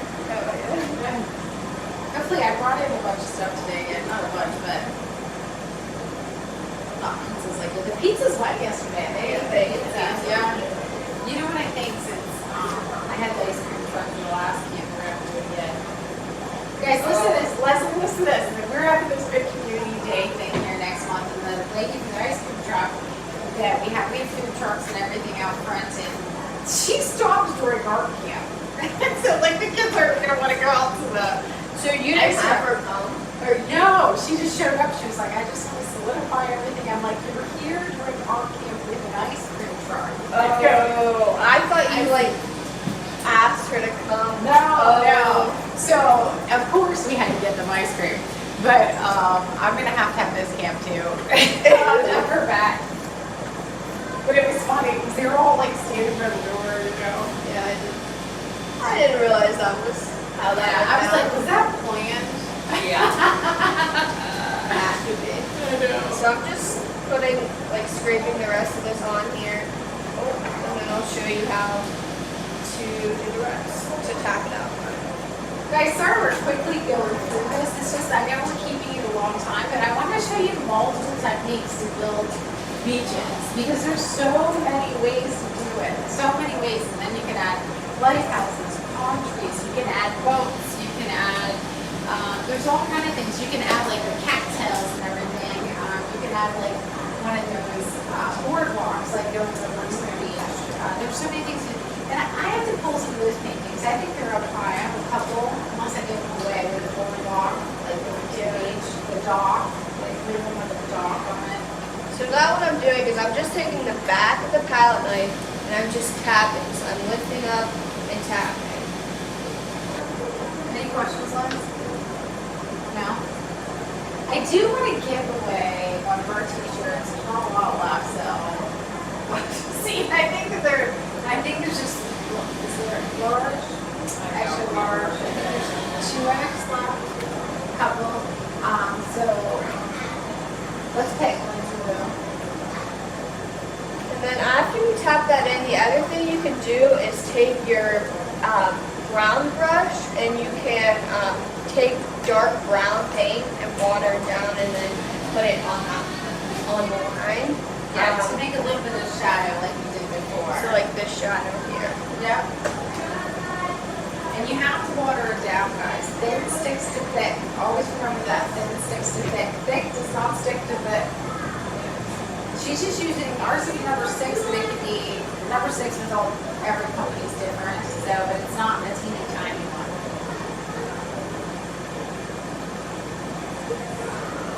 So you just kind of want to run it under the white, and then you're going to tap it out so it's not a whole line where your brush will come off as you go down. So it'll fade out. When you step back from that, and you have that shadow in there, it really does help with the dimension of the painting. You can even take your palette knife and tap through that again too, once you have that in there. If you get a little brown on your white, you don't have to get more gel, you just take a little bit of white on your paintbrush and touch the edge, that's all. And make sure this is watered down really well.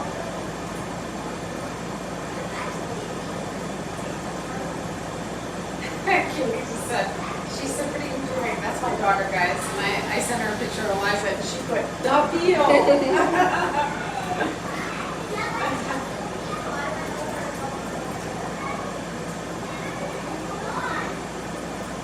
So I just keep watering this down. You kind of have to wipe your brush off a few times when you do this too, because you'll get a little bit of that texture there.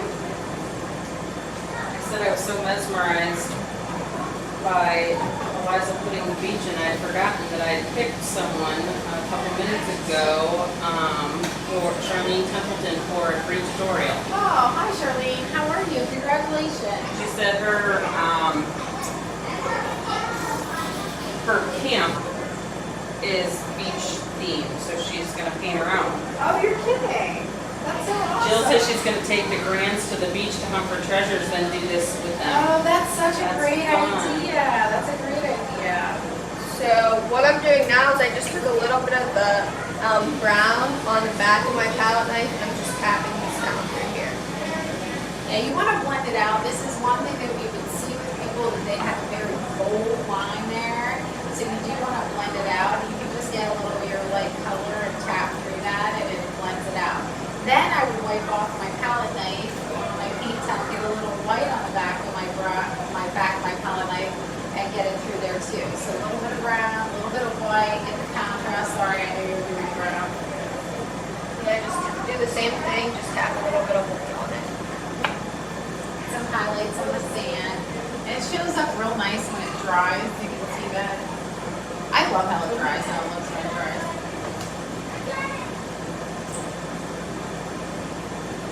And then we'll show you, instead of putting a whole name, carving a whole name, let's show, do you guys want to see, wait a second, see if you want to see it. Do you want to see her carve a heart in here?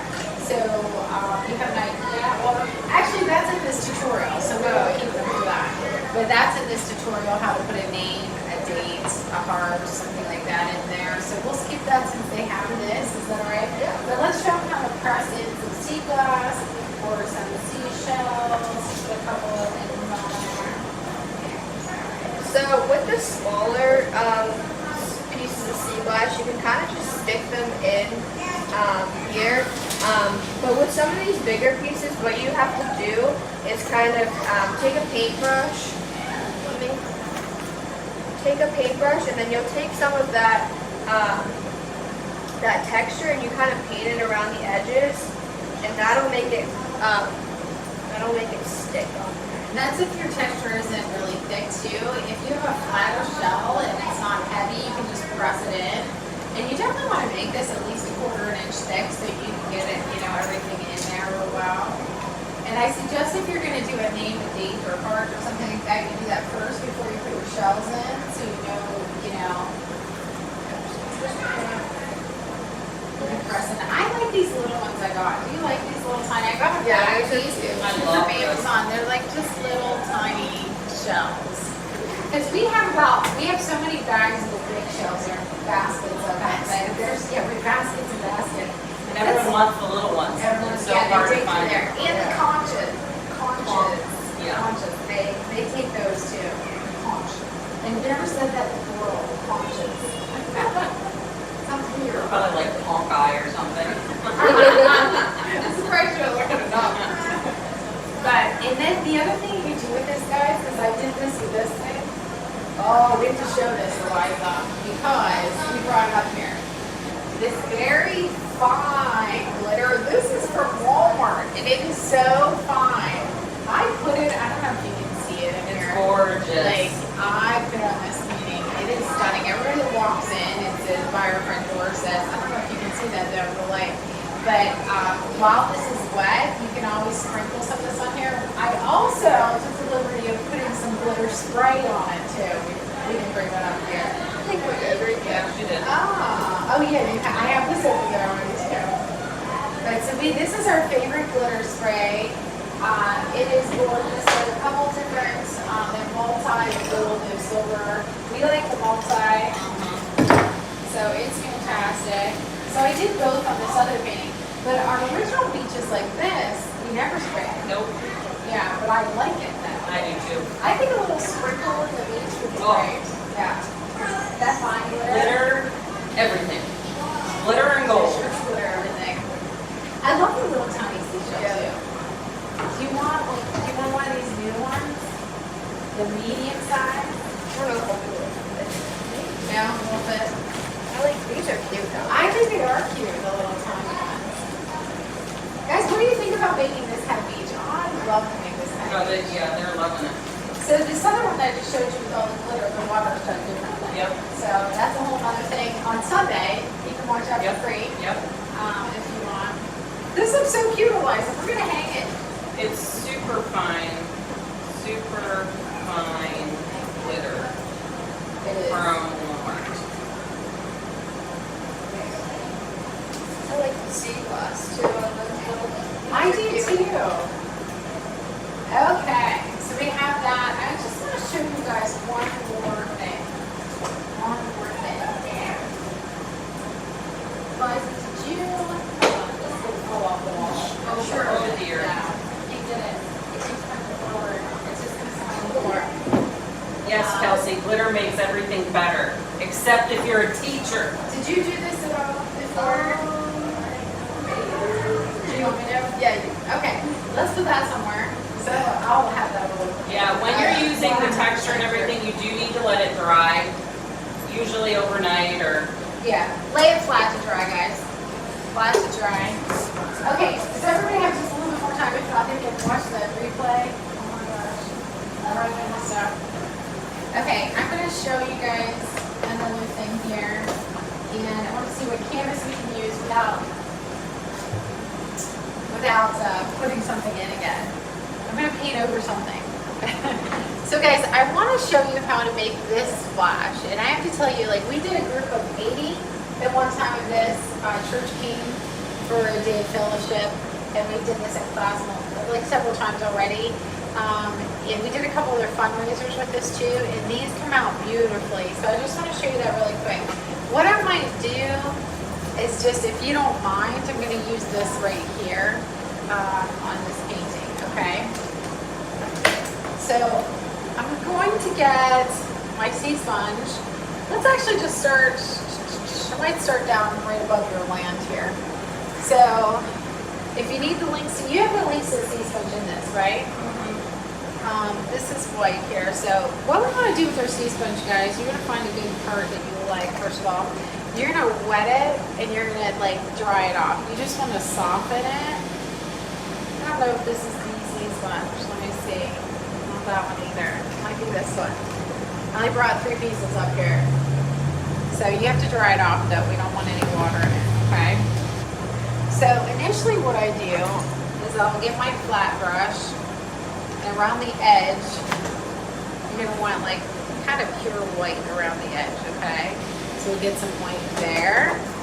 So it'll be next to any beach that you have, okay? Let's say like my white is like here, okay? I'll just make this a little white. And then I do want the blue. It's not gonna look perfect, but I couldn't just do it on a white canvas because you couldn't see it if I just did it on a white canvas. So I'm gonna start with my white here, all right? I'm gonna throw this in my cup. Next thing I'm gonna do is I'm gonna find a piece of the sea sponge that I like I'm gonna squeeze it. You do not wanna leave this open because you'll get the same shape everywhere, okay? Is it zoomed in? No. So you do need to squeeze it and then find the mark that you like, okay? I'm just gonna use a little bit of white. I'm gonna tap it in. I'm gonna kind of tap it off, get a feel for it, all right? This is another thing where your pressure comes off as you go up, okay? So do we have this? Can I do picture in picture here? We do, okay. So we're gonna do picture in picture there. I'm gonna show you. So I'm gonna go and I'm gonna turn my hand different ways and I'm gonna go up and lift off as I come up to the top, okay? Down here, you want it kind of more solid and it's just gonna peek through. Then you're gonna turn your hand. I always like to have a little bit of a point at the top when I'm doing this. And I'm gonna come down and make like my edge like that, okay? It's hard to see when you have an ocean behind it, but I wanna give you guys the basics to this. So you do want a little bit of your water peeking through here. And you can do the blue water like that's in this footprint painting, or you can do like a teal water, would be nice as well. Again, a little bit more thicker towards the bottom, and then take your pressure off as you go up. Lindsay left. Where's she going? Bathroom. Oh. We need a bathroom up here. That'll never happen, I'm sure. So, and then down through here, bathrooms are on the main level. So, I'm trying my hand different ways. One thing it might be a little bit harder for you to see here, and that's rounded edges up here is that I go and get do we have a detail brush or just strip liner? I use strip liner, it's okay. What I do towards the top of this, try not to mind what's behind it. Towards the top of this, and we have a tutorial on this too, guys, is that I lightly touch through here, frame this in just a little bit, okay? A little bit. And then also, I kind of like connect some things like through here a little bit by making like, almost like diamond shapes in the pattern. I try to find it like organically, and you can see that on the, if you look at the sample. But I try to do that. There's a cloud in there, so it's probably not the best way to show this, but I know I've kept you forever, so I don't want to create a whole new painting for you to see this. But I go and do these script liner lines, and I don't make them very bold. And I also don't like follow the line the whole way around and just kind of like skip through, okay? But you do need some of the coloring coming through here. If you lose all that, you can always go back in. These are the script liner lines that I'm talking about. Water down your white 3 times and pull it through here. This is where I'm trying to show you. It's a little with the clouds behind, it's hard to see, that I go and I kind of skip around here. You can also use, let me get one more thing. You can use your round brush. So I'll just show you in here. I did get paint on here. There we go. So you just want to fuzz this out with a little dry brushing here and there. So I take my round brush and I fuzz this out, okay? And these are script liner lines, but if you don't have any blue peeking through about 1 inch over from here, you want to go back through your blue or your green and put that in, and just kind of like a little bit of water and scrub it in, because you do need some of those shadows in the water, okay? And the reason why I go and dry brush some of these edges in too is I want to make them pop. I don't want everything to look like it's the same shade, because if everything is the same shade, it'll look flat. We talk about this a lot in class, where if things have different shades, there's contrast and they look more three-dimensional. So I even do that on something as simple as this. I'm just taking water and wiping off everywhere we touch. But just like here, you have the dark to the light. We have dark coming through with the light. So you definitely just want to make sure there's contrast. Different areas. So I'm going to put this back here so you can see Lindsay Lou too. Look you back there. Hello. Liza, come on over. I was reading. Okay, so does anybody have any questions? We try to go through like a whole bunch of stuff at once. Any questions? We're so thankful you joined us for so long today too. We appreciate it. When you guys, can they write in there after it's live or no? Probably not. I'm not quite sure. I don't think so. But if you have any questions, you're watching the replay, you let us know also, You okay? can email us anytime. Yeah, and we will send out the free prizes tomorrow. We'll Yep. do that. Any questions on that, Lindsay? No? I don't think so.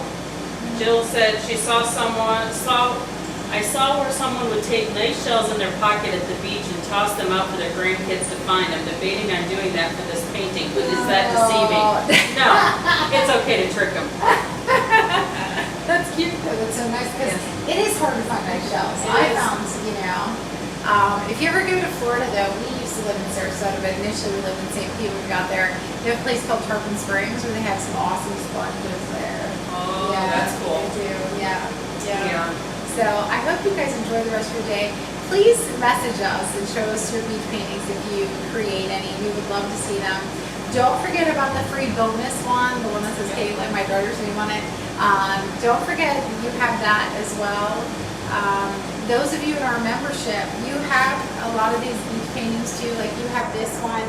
You have, everybody has the opportunity to paint that one for free This as is a well. free one. The texture beach one too is also free.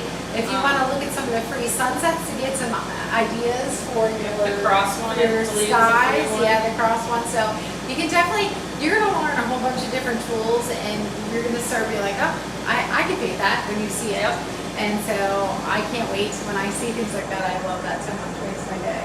So But I thank you so much for joining us. We truly appreciate it. I hope you have a wonderful day. I hope you enjoy painting your beaches. Thank you, Leslie, for your help. Thank you, Olivia. You're welcome. Thank as you, thank always. you. We'll see you guys later. Bye.